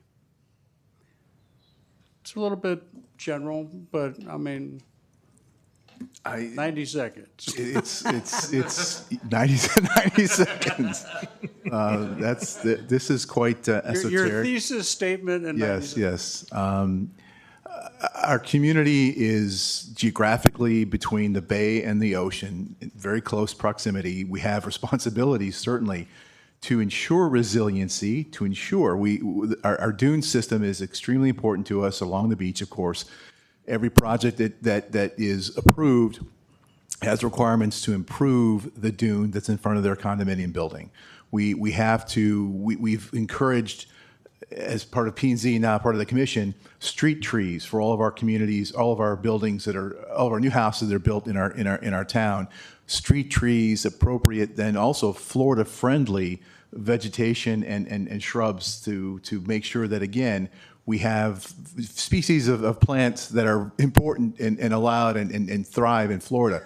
So yes, resiliency is all about all of these issues, from dunes to the bay, stormwater retention, stormwater movement, and it's something that I know I'm committed to, but I'm not necessarily an expert in how to improve where we are, but I'll listen to anyone's ideas about how to make it better. Very good. Thank you, Mr. Landsman. Ms. Paul. So I just want to take this back to the zoning for a second, and I want to state, as far as resiliency goes, the greenest house is the house already built. I would like to inspire and try to encourage homeowners to, renovate their homes, to do the additions to your homes, to preserve the character of the neighborhood by fixing your homes, raising your homes, whatever it takes to make them more resilient. But going back to the zoning code, there have been 9 zoning code changes so far with this current commission. So to state that no zoning changes have been made and everything has been built according to the previous code is not factual. But back to resiliency. I've supported resiliency on my previous commissions. We have the 305. There was a 305 resiliency plan. We started a resiliency fund, and we used to do a lot of beach cleanups. I think these are things I'd like to initiate again. I'd like to also look into having the town be the model for resiliency. There were plastic cups handed around earlier. There's plastic bottles here. I think that if the town takes the initiative to show the community that we can be more resilient in our own facilities, that will, go a long way. And also, I'd like to also see how the town can initiate composting, because that's also a wonderful way to help the environment. Thank you. Very good. Thank you, Ms. Paul. Mr. Rose, resiliency policies. Yes. So one of the things that this commission has done is we've required all dunes to be raised significantly. I believe they're going 2 to 3 feet higher. Solar panels, I've always been a big proponent of solar panels. I think we should encourage all solar panels. One of the things this commission did, and I encourage everyone to take a little bit of a walk there, we required seawalls now to be at either 8 or 10 feet, 8 minimum up to 10 feet from the base flood elevation. I encourage everyone to walk to 88th and Carlisle and look at the town seawall and look to your right and see how much higher seawalls have to be now. What we're trying to do in this town is protect this town. We need to build a wall around the town to keep the water out.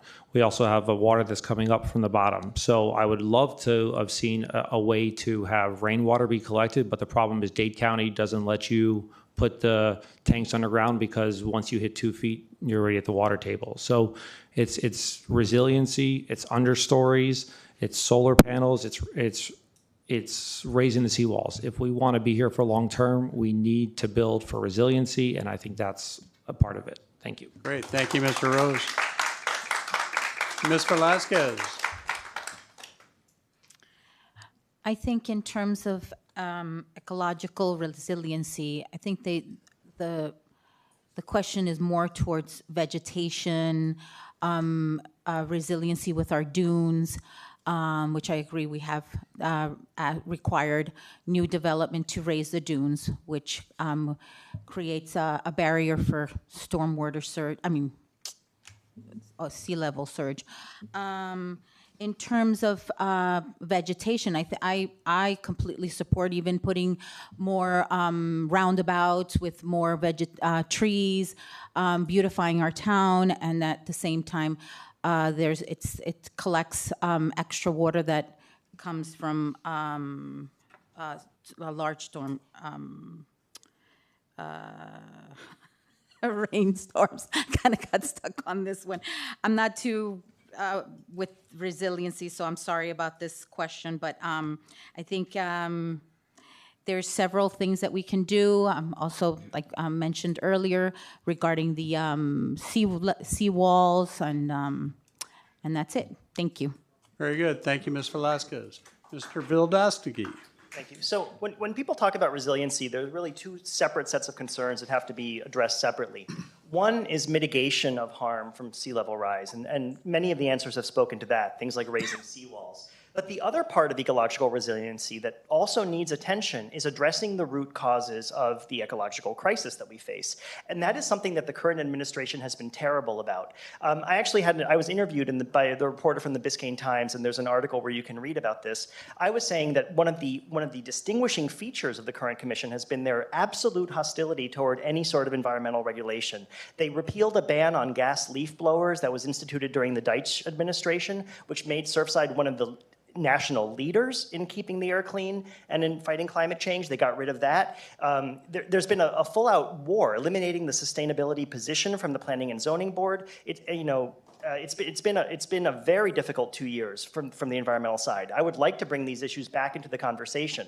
Surfside used to give away trees to people. In my backyard, I have a beautiful native green buttonwood that was part of a tree giveaway. We've had nothing like that in the last 2 years. So I want to bring these things back into the conversation. They have been excluded for ideological reasons, and that's been a serious problem. The climate emergency plan that the Deitch administration signed on to has been completely neglected, despite comments by Mayor Danziger at the last debate. That plan called for us to ally ourselves with other coastal communities like Virginia Beach, other vulnerable places. Together, we have a very powerful voice, and we should be using it. That has been completely absent from our town conversation, and I want to bring that topic back into the conversation. Thank you, sir. Mr. Blumstein. No more fake grass. But with resiliency, I'm going to go back again to flooding. We have to acknowledge that we have a flooding problem in our town and put it in the comprehensive plan. We need to have more pumps. We need to elevate seawalls to reduce flooding, and we need bigger drains and pipes. Flooding is my #1 priority. Thank you. Very good. Mr. Brodeben. Sound like a broken record here. Stormwater management plan is the most important thing that I've talked about. It includes not just figuring out how to make infrastructure improvements, but it includes the continued increase of dune sizes and seawalls, anything we can do to protect from the outside. Someone up here mentioned renovating homes. I'm all for renovating homes. I renovated a home. I don't think that there are many people up here that understand the issue with the FEMA 50% rule. A lot of these homes at some point are not going to be able to be renovated. They're going to be too low, and construction costs continue to go up, whereby FEMA will not allow you to improve your house.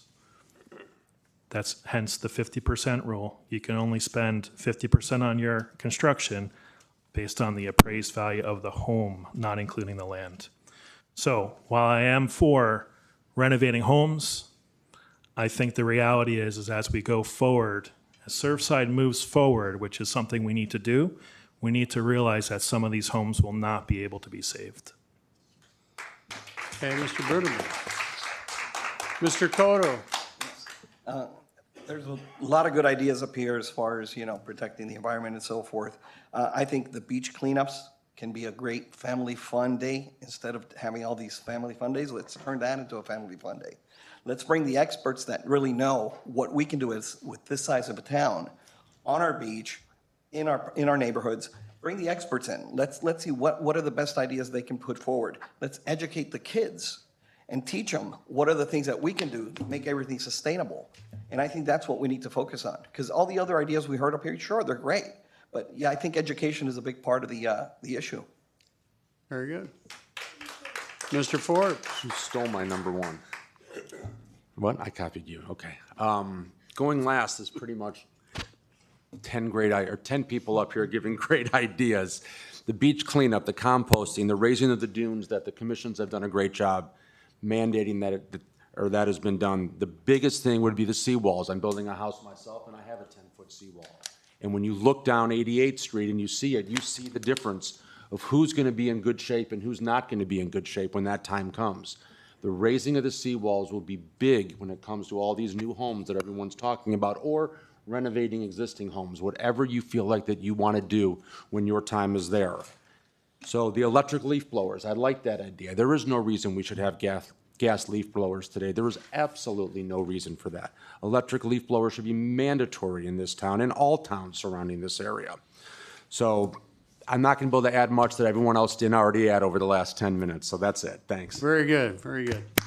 Now, for our last question before we do the final round, and I know we're running a little bit over time, but I realize you have a large group running for office, so I want to give everybody a chance. But we had several questions in here that speak to the divisiveness in the community.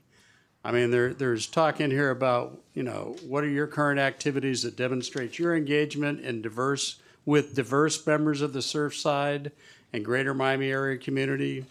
There's other questions talking about, what will you do? Will you ensure the Surfside community that you will not engage in disrespectful behavior? It's been disgraceful. We must respect each other, differences at all times. There's a question in here about Pride Month.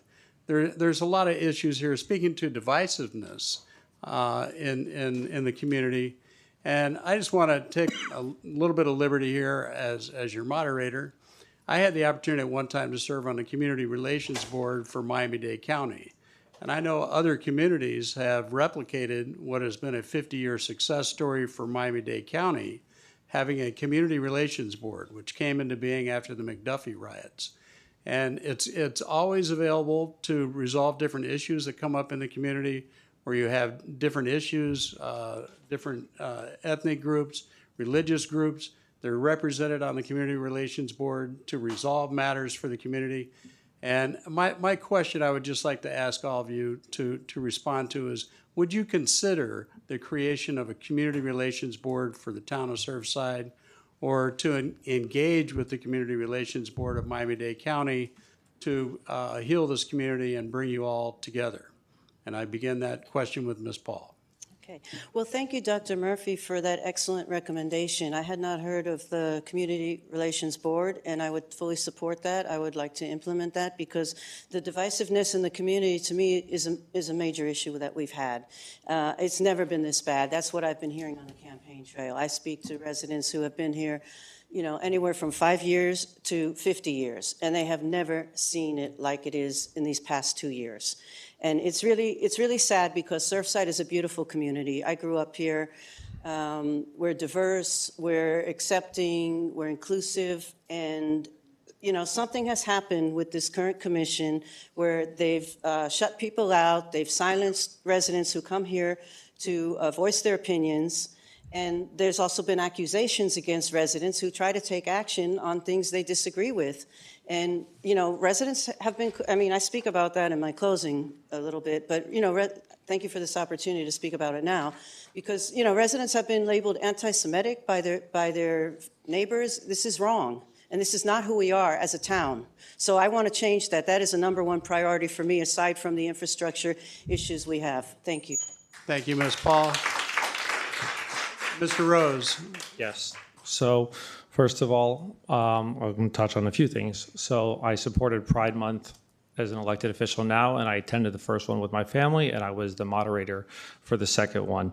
I wish we could have civility in this town and on the dais, but it goes both ways between elected officials and people standing at the podium there.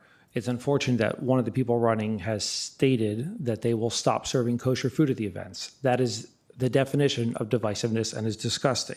We talk about trying to run an effective meeting. The only time people have been escorted out of meetings when they don't follow the rules. And I ask, somebody who's running for office says he's going to end meetings at 11 o'clock and he's not going to throw anyone out of the meeting. So what happens if somebody's standing at the podium just talking for 20 minutes? You're just going to let them go, or 30 minutes, or 45? Nothing will get done. So you say, well, what do you mean? Well, I went back to previous agendas. When they left office, the previous mayor had 29 items still sitting on the agenda, one that was sitting there for over 15 months. There were items on the agenda, over 60 items sometimes. We need to be able to follow rules, and that goes both ways, but we also have to enforce our rules, which is what this commission has done. People may not like it, but the only time rules are being enforced is when they're being broken.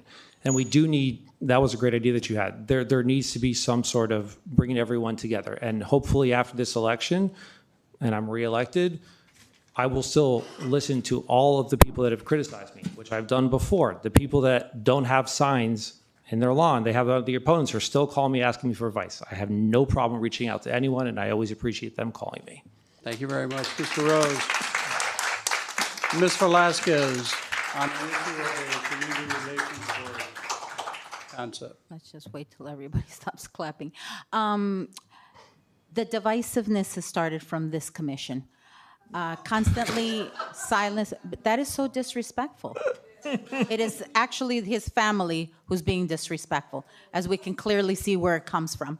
But the divisiveness has started from this commission, silencing residents, throwing them out of a town hall for expressing their thoughts. But the issue is when it's one of their friends coming up to the podium, he can say whatever he wants, talk about whatever subject they want, and nobody throws them out, nobody threatens them with the police. But when it's a resident that's not their friend or doesn't agree with them, then that person gets thrown out, or then the rules apply to that person. And the rules should be applying to everyone.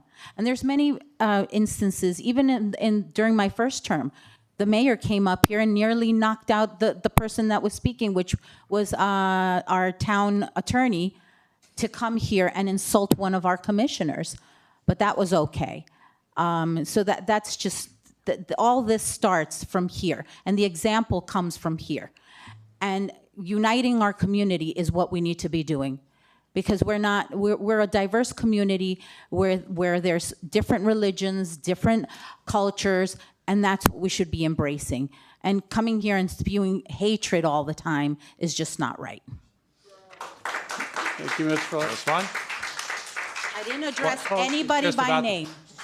So I just want to say, You did mention that Mr. when it was Rose's brought up, family. I'll give you 30 seconds. that's all I need is But 30 let's seconds. try It's going to be and- right on. It's going to be right on point. But then Thank you. people come out and bursting like this, and Don't that's interrupt okay. me, Ms. Velasquez. I'll recognize you. Watch our meetings. Watch our meetings. So Grand. Mr. Rose has 30 it seconds. started under the previous commission with the mute button, the middle fingers from Ileana Salzauer. I have emails from here. These are texts she sent to me. Dictator Burkett needs to work within democracy. He's such a bullshit artist. He is fomenting hate and division in this community. It started from the person that's running again, and it's unfortunate. He will not be reelected, and we will finally be able to move this town forward and unite us. Thank you. Okay. Mr. Vildasiga, on the notion of a community relations board concept for the town? Yeah, no, actually, I had a conversation with a neighbor who I think is here. I saw her come in earlier, and we met with a consultant about how do you heal a community that's divided, and I have lots of ideas for how to do that. But I do want to speak just to the larger background here. I grew up in Surfside. I moved here when I was a year old, and we were, at the time, the only Spanish-speaking family on my block. I had a beautiful childhood here, and I know what a warm and welcoming community this place really is. I do think that divisiveness has become a problem lately, but I think the best way to address it isn't with a board. board, but by electing people who are truly going to be representatives of the entire community. And that's what we have not had in the last couple of years. Just to take a very simple point, when people are called up to speak at the podium, I said the podium was going to be a big part of my talk tonight, the mayor has already sorted them, some of you might know about this, into pros and cons, the people on his side and the people against. The people against the mayor get to go first, and then he brings up his team. I've never seen the mayor change his mind on any issue in response to a public comment or really grow in any way, and that's also true of some other members of the commission. An example that is close to my heart, when we had the controversy over the pride flag in 2022, the mayor said to the media, well, only 1 or 2 people in Surfside want that.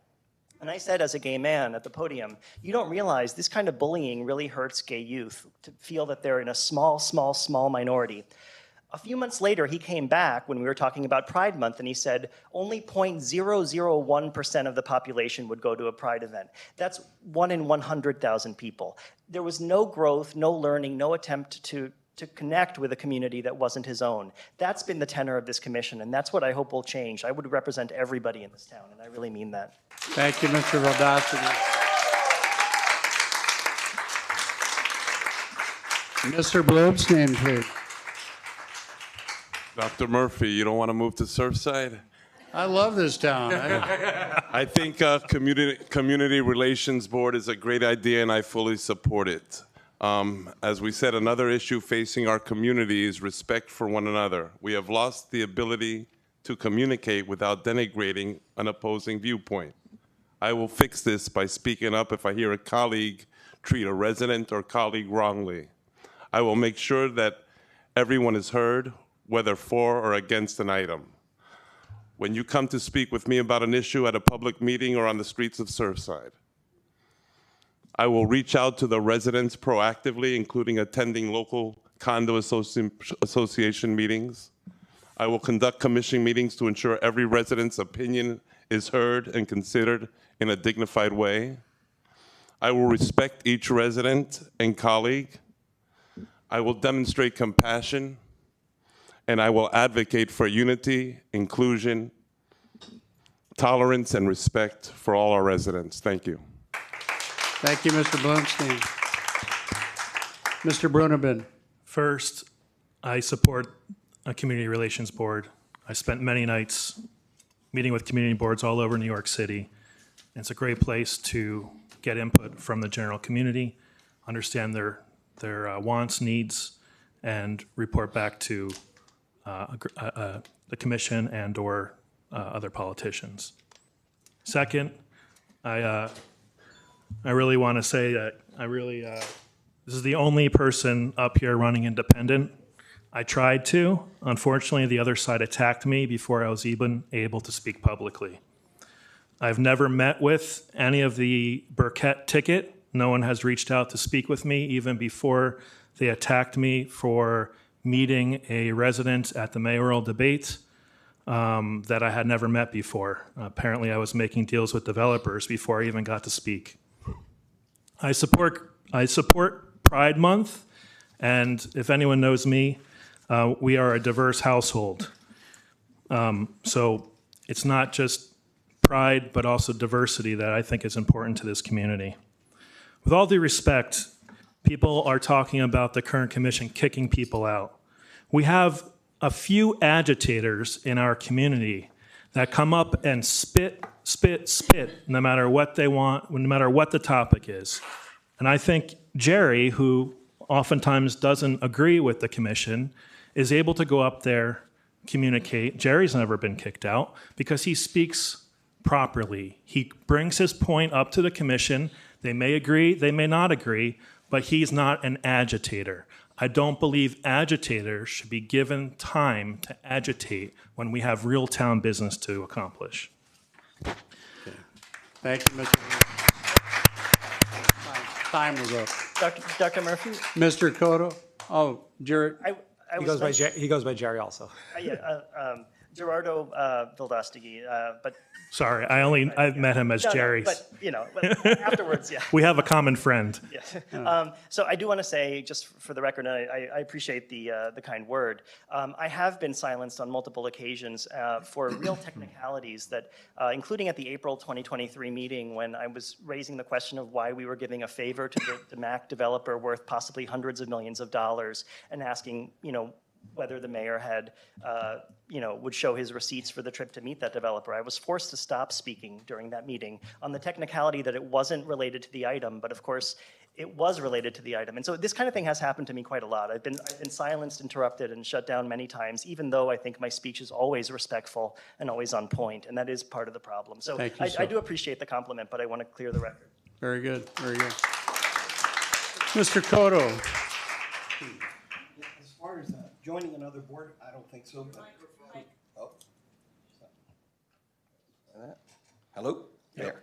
Yeah, as far as joining a Dade County board or whatever, I don't think we need that because we're 1 mile long. I think we have enough residents that would love to participate in a relations board. I think it's a wonderful idea.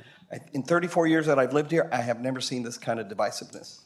People are uncomfortable sometimes to speak. They're afraid to speak. We've never seen that. So I think creating our own relations board would be a wonderful added community board. I mean, I think it would work, and I think right now we need it.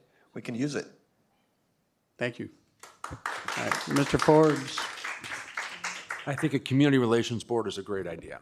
I am, of all the people up here, I've only lived in Surfside a little over 4.5 years. And since I've been here, there are issues on both commissions. Last commission, and I said this when I decided to run, that I was absolutely on Team Burkett. I gave him money. I thought he was the right man for the job. The commissioners that were here, including people that are sitting up here, put a middle finger up to him, swore at him, yelled at him, screamed at him, got up and walked out on him.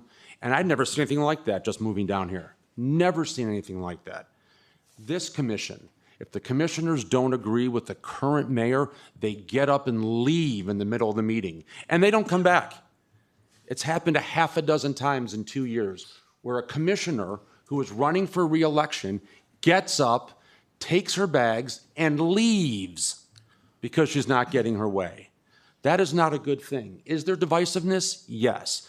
Has someone tonight been yelled at by our very esteemed moderator to stop talking out of turn? Yes. We have to do something because this is just wrong. We shouldn't live this way. We're a small town. Regardless of who wins in 3 weeks, we cannot live this way. We have to figure this out. Thank you. Thank you, Mr. Forbes. Okay. No, Mr. Landsman, lies, so it's for the final word on divisiveness. To my colleagues here, thank you for your thoughts. I've been here 14 years, and yes, the town has evolved. New residents from 10, 20, 30 years ago. We should and we need to come together, absolutely. As my 2 years on the commission, I've personally made it a mandate of myself to remain mature, professional, thoughtful, caring, and not engage in some of the shenanigans that, yes, some of my peers up here have gotten to. I listen, I learn, and I appreciate the perspectives of all people that come to speak. Community Relations Board, absolutely. Let's bring our local residents together that can have conversations open to the public to offer opinions because we don't have enough time together. The events that the town is sponsoring through tourism help bring a lot of people together from all parts of our community, and they enjoy, whether they're of one religion or one preference, they enjoy these events together. I will share that I am proud to have made the motion back in April to fly the pride flag for the month of June. It was a divisive issue that could have torn our town apart. I didn't want that to happen. I support that. I appreciate the vice mayor, and I appreciate the Commissioner Velasquez for supporting me and having that pass. We need to do more. We need to come together. We need to respect each other and live in our 1 mile by 1 mile community together in peace. Thank you so much, Mr. Landsman. We're going to begin our closing remarks now, and we have 2 minutes for closing, I believe, 2 minutes. And we'll begin on the right side. Excuse me, Mr. Rose? Not 3 minutes? Oh, if it was 3, I'm sorry. It was advertised as 3. That's the one thing we're all going to be in agreement on tonight. I didn't want to, we're not going to cut off your last minute closing. It's a 3-minute statement for closing here this evening.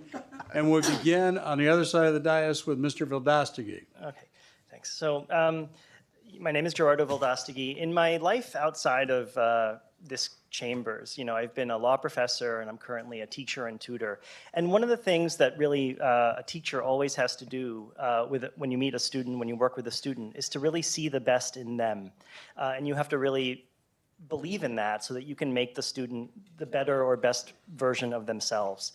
As a candidate, that's a similar philosophy, is what motivates me. I see the best in this community, and I want to help the community get there. I try in my public remarks, in my public conduct, to exemplify the ideals that I want the community to live up to, and that's a big part of why I'm running this campaign. As I said, I believe we can have a better kind of discourse up here. And on my yard signs, you'll see the slogan, "Keep Surfside Special," and if you go to my webpage, some of the issues are divided under 3 main headings: preserving the spirit of the community, protecting and improving our quality of life, and lastly, ensuring open and ethical government. I want to say something in turn about each of the 3. In terms of the spirit of the community, this question about divisiveness, I think, gets to the heart of something very important. I want to tell a quick story. On one of my many walks around town, I knocked on a house on Carlisle Avenue, and I said, many years ago as a 10-year-old, I recited Shakespeare in your living room. And the reason why was because there was a kind old woman there named Leah Grossman, who was Jewish but went to the bingo at St. Joseph's Church, where my dad was the treasurer. And she had met me through my parents, and she decided somehow that this Cuban kid needed to read Shakespeare, and she had me recite the oration from Julius Caesar. That's the community I know we can be, and I'm shaped by it, and I want to shape it back. In terms of quality of life, I think we've covered a lot of the important issues tonight. These debates tend to gravitate toward that. The issue of open, ethical government always seems to fall by the wayside. It happened at the first debate, too, and I need to make a quick point about that. The issue came up earlier about the vice mayor's conflict of interest and whether he's a developer, and they said, no, he's just a contractor. That's something that he said at the last debate back in 2022 as well. But lately, the vice mayor is partnered with the same realtor, the same shell corporations that build houses on multiple lots in Surfside. So once you're a contractor in a steady partnership with those other businesses, you have become a developer. You're part of a developer team. And that's part of the problem, is that we have these conflicts of interest that are pervasive in the community. We also have, and we haven't gotten to talk about this, a mayor who has moved into town hall and is directing the day-to-day activities of the staff. This is maybe nerd stuff, but we have a commission manager form of government. That was something that was created in the early 20th century to prevent corruption, like we saw in, Tammany Hall in New York City. That rests on a division between the elected legislature that makes their policy in public and then goes away, and the professional management that runs the town. That boundary has been completely collapsed over the last 2 years, and the incumbent commissioners have done nothing to stop that or to reverse it. That's a crucial issue in the town, and I wish we had had some time to talk about it. My main vision, though, remains a positive one. I know what Surfside can be, and I hope I have the chance to sit here again to be part of the process of making Surfside an even better version of what it's always been. Thank you so much.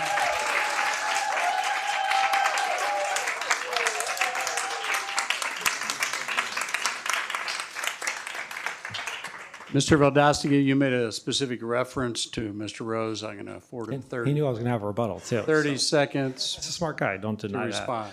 He'll tell you when to yell many times. So 3 of the 19 homes I'm building have to do with that investor. And guess what? The one that they built, I was just a contractor, and they sold it to somebody now who resides here with his family. There's another one of those that somebody's going to be moving into, or they could be selling.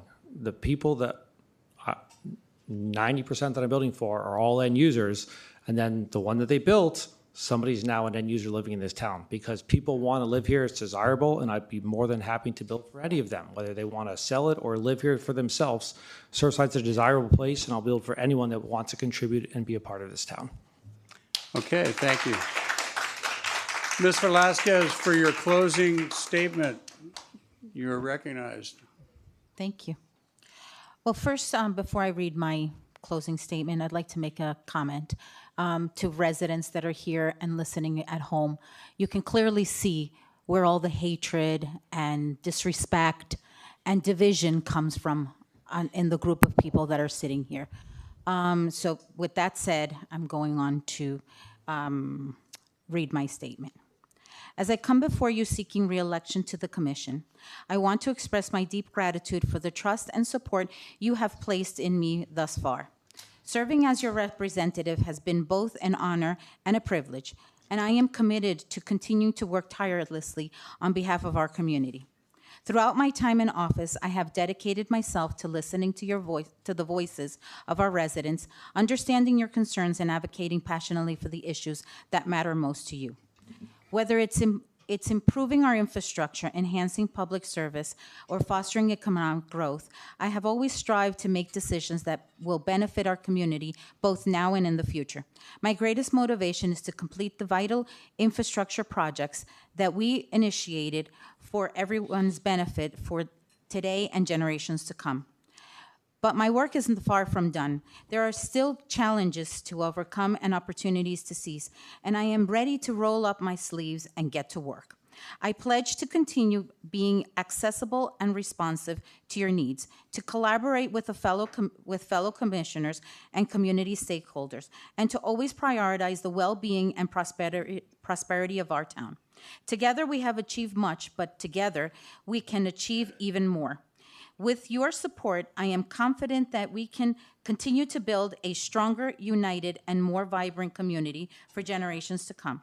So I ask for your vote once again, not just for me, but for the future of our town. Thank you, Nelly Velasquez, for a strong and united Surfside.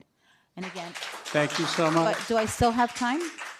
Yes. I can't stop saying this, that we need to understand where all this division and hatred is coming from. And as you have seen it here, not just from the people that are here, but also the people that are some people that are in the audience yelling out and being disturbing, and it's just not right. Our town needs to be united. We need to move forward without all this hatred, and that's it. Thank you. Very good. Mr. Rose, for your closing statement. If you have stuck around to listen, thank you. It's no secret that there's been a lot of negative campaigning. Because of this, many residents ask why I continue to run. The reality is I stand these issues better than anyone up here, not just because of my background in real estate and construction, but because I enjoy all of the amenities the town has to offer with my family. We go to the beach, I run in the hard pack, we get acai bowls at the farmer's market, we attend town parties. We go to our playgrounds, we participate in the youth sports programs. Not many candidates can actually say that. So I'm running again because I know I can continue to be effective, and I do care what happens to our community since I actually experience it firsthand. However, I'd like to comment on some of the baseless accusations for those who don't know me and have blindly trusted the words of others. First, size of homes and condos, to be clear, at no time in the last 2 years have I or the current commission passed any regulations to make homes or buildings bigger than what they are. Heights of homes have remained at 30 feet for as far back as we know. Home lot size has remained at 72% coverage. Condo buildings have remained at 120 feet high and 12 stories. Contrary to what has been said, I do not want homes or condos to be any bigger or taller, and I do not believe in changing a homeowner's rights to make them bigger or smaller. People have also falsely claimed that I would recuse myself on all zoning issues. That never happened. I did say that I would recuse myself when there was a conflict. I have done so and will continue to do so. Next, my profession. I am a general contractor. I don't design homes, I build and renovate them. I don't control the boxy design, nor have I swayed the P&Z board to approve any projects because I'm not even hired for a job until after plans are made and P&Z approves the design. And no, my business has not grown since my term started. As I've stated, I've been involved in 19 homes in Surfside in the last 2 years, 17 of which were approved prior to me becoming commissioner during the prior commission's term, and I've shown this on my website and here tonight multiple times. As far as new developments in Surfside, I've done 0 favors and have not taken or ever been offered any kickbacks for any developers. Again, no proof of this. Further, not a single variance has been granted for any commercial project presented to this commission.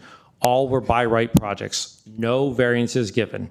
No, we did not change the code to allow a developer to have underground parking. It's a federal FEMA regulation. While some may not like these projects, the property owners presented projects that were to code. I recognize the legal implication as well as the tax benefits that will be enjoyed by all residents. My gain is the same as every other resident's gain. Also, no, I don't drive the town golf cart all day. I even gave Jerry a ride once. It is my own, purchased with my own money. I'm not a mob boss. I don't control code or any town employees. My clients do not get preferential treatment or faster processing times for permits. So despite the blatant lies that have been published to residents, every fake call to code compliance, every unsubstantiated ethics complaint that falls flat, the intimidating tactics of videotaping and cursing at me and my family when you see us around town, this will not stop me from doing what I think is best for the town. I look forward to discussing more of these facts. Thank you, everyone, for being here tonight. Thank you, Mr. Rose. Ms. Paul, for your closing statement. Thank you. Esteemed members of our community, I'm grateful for your time and attention to discuss the future of our beloved Surfside. It is truly an honor to be your candidate. I want to take a moment to reflect on the past, to a time when I was a child growing up in Surfside in the 1960s. My parents chose this community for its safety, proximity to the beach, and the vibrant community center pool that became the heartbeat of our neighborhood. I remember learning to swim, the festive events with fireworks, and the camaraderie of our neighbors, all the elements that make life in South Florida truly special. Surfside in those days was a place of simplicity and warmth. I have memories of Santa Claus handing out toys by the pool and family rides to marvel at the holiday decorations after lighting our menorah. We lived on Emerson off of Surfside Boulevard, near the home of the star of Flipper and the family that owned Epicure. Back then, Surfside was a place where different cultures were embraced and children played together on quiet streets, rode bicycles, and built memories that last a lifetime.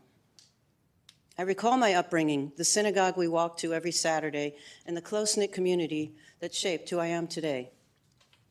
My parents, Anne and Leo Paul, were pillars of this community. My mother was a woman of valor, a Levite descendant with the voice of an angel. My father, a CPA, worked as the town auditor, and together they instilled Jewish identity and Torah values in their children. I'm forever grateful for their legacy. Surfside has evolved since those days, now a destination for kosher restaurants with several synagogues and a new surf club.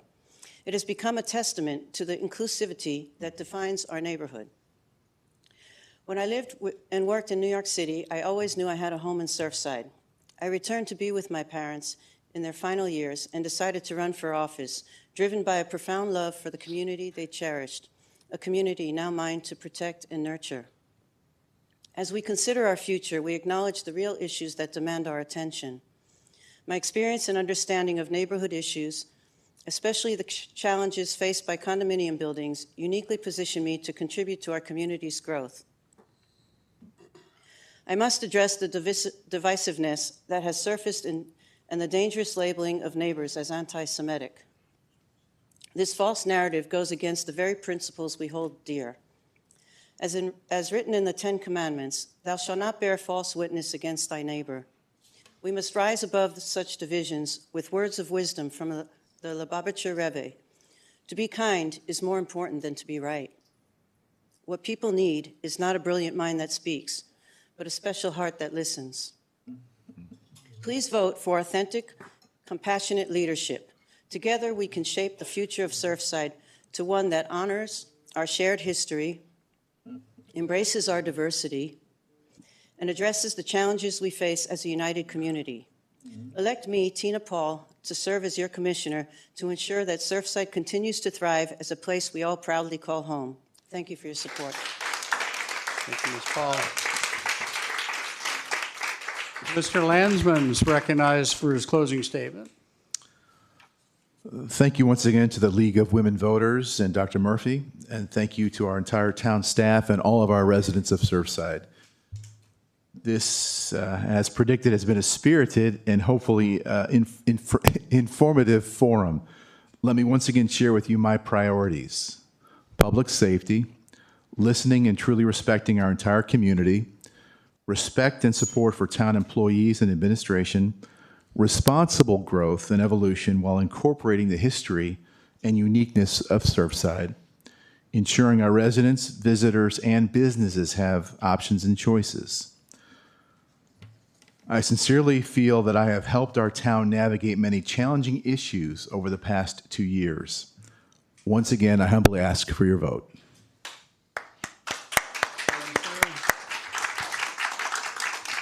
Mr. Forbes is recognized for a closing statement. Thank you, and thank you for the League of Women Voters, and especially Dr. Murphy. It's got to start somewhere with the diversity in this town, and I'm going to start with it, because my closing statement was going to be talking about things that have been said about a lot of us up here, a lot of negative things and a lot of really horrible things. But you know what? It's got to start in some place and some time. I've told you tonight what I'm about. I've told you what I want for this town. I moved here with my 6-year-old girl 4 years ago, and I found this a great place to be. She loves playing tennis on the tennis court. She loves being in the soccer clinics. She enjoys the town of Surfside, which makes me very happy. She wants to be raised here, as do I, and I want to raise her here. We bought a piece of land. We're building a house. She goes to school here. And I want her to spend the rest of her life until she's ready to leave here in Surfside. And I don't think that can be done with everybody being so angry and lying about everything that is being said and being done in this town. It can't be. It has to stop. It has to not only stop with all of us up here, but it has to stop with you people down there. These people get up and cheer. They get angry. They get up and cheer. They get angry. If it doesn't start with all of us, it's not going to go anywhere. I promise you I will work my hardest for 2 years to do the best I can to work for every single person in this room. And I'm telling you that is not what I was going to say tonight, but I really feel that looking at his face and her people that are not from Surfside, looking at us and how we're acting as a group is just wrong. And whoever you vote for, please come out and vote in 3 weeks. It is the most important thing you can do. I have 4 older kids, and I've told them this their whole lives. It doesn't matter who you vote for as long as you vote. People have died for the opportunity that you're going to have on the 18th or 19th of March. Sorry, I should know that. So please ask me any questions. You can get me at any time on my cell, my email.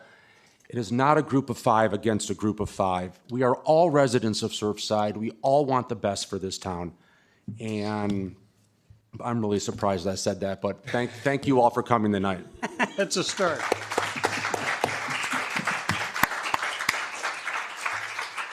Mr. Cotto is now recognized for a closing statement. First of all, thank you, Dr. Murphy and the League of Women Voters and my wife for putting up with this craziness. I really believe that together we can preserve the past and embrace the future. Once elected, we'll work on strengthening our code to protect our town and bring our residents together to solve the issues that affect them.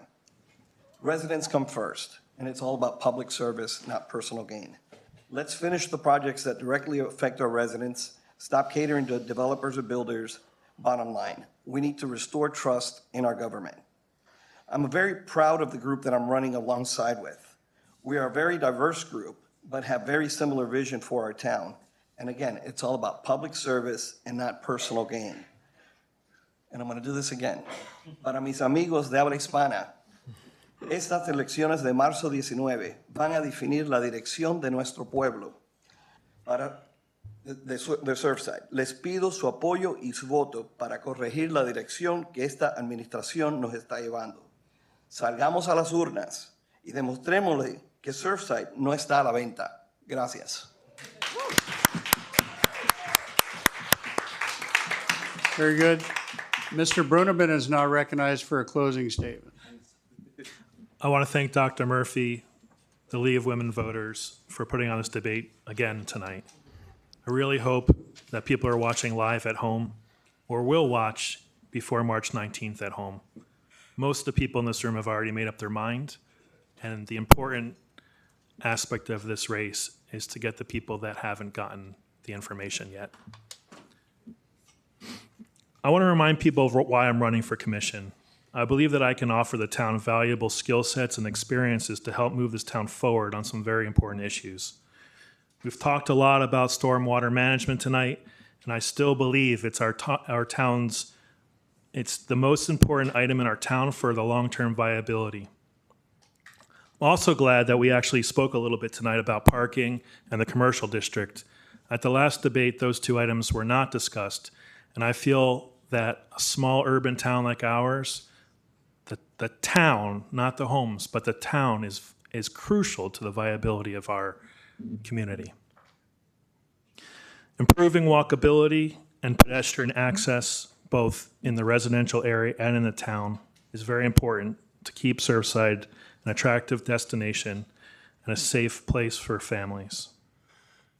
In closing, I want to encourage everyone to vote, whether through the mail or in person on March 19th. Every vote counts. Do your own due diligence. There are a lot of questionable narratives going around from people that have never met me or spoken to me. If you're open to new blood on the commission, someone who is practical and can work with others, vote for me, Jared Burnabend. Thank you. Thank you, sir. And finally, this evening, for a closing statement, Mr. Bloomstein is recognized for 3 minutes. Thank you again for this engaging forum. As I conclude, I want to be transparent with you. I have no hidden agenda, no ties to special interests, no political machinery back in my campaign, and no hidden funds. What I do have is a genuine desire to make Surfside the best community for all of our residents, including my beautiful wife, son, and myself. We too are residents. I'm not a career politician and do not aspire to higher office. I'm just your neighbor who cares deeply about our town. I've chosen to step up, lay it on the line, and run for the Surfside Commission because I believe in the positive change we can achieve. I cannot win this election without your help and support. Election day is on March 19th, and absentee ballots are in the mail, and early voting begins next week. I commit to being an independent voice, accountable solely to the voters. If you're tired of fellow residents being tossed from commission meetings by the very police you pay for, then vote for me. If you're tired of elected officials insulting each other on the dais, then vote for me. If you're tired of watching spaghetti electrical wires overhead and across our streets and roads, then vote for me. If you're tired of flooded streets, then vote for me. If you believe that it's time for a change, then vote for me, your change agent. A vote for me is a vote for a calm, open, friendly, and smiling commissioner who loves everyone and generally wants the best for Surfside. Vote number 40 for Gerald Bloomstein, Team Surfside, for commissioner. Your support is invaluable in realizing our vision for Surfside. Together, let's build a community that thrives and embodies the spirit of Surfside. I am Gerald Bloomstein, number 40 on your ballot. Remember, 4-0 is the way to go. I'm not finished. Gracias de nuevo por este interesante foro. I have a couple seconds. Yeah, go for it. Please. Para concluir, quiero ser transparente con ustedes. No tengo ninguna agenda oculta, ni vínculos con intereses especiales, ni maquinaria política que respalda mi campaña, ni fondos ocultos. Lo que sí tengo es un deseo de hacer de Surfside la mejor comunidad para todos sus residentes, incluidos mi esposa, mi hijo y yo. Nosotros también somos residentes. Prometo pensar y actuar de forma independiente para la ciudad de Surfside. Vote por Gerald Bloomstein para la comisión de Surfside número 40 en su boleta. Gracias y buenas noches. Thank you. And in closing, I'd just like to say on behalf of the League of Women Voters, we really enjoy having the opportunity to come here to Surfside for these events. And I think the residents of Surfside should be grateful for the fact that they have such excellent candidates to choose from. And I congratulate each and every one of you for stepping forward for elective office. We appreciate your service. Thank you so much. Thank you.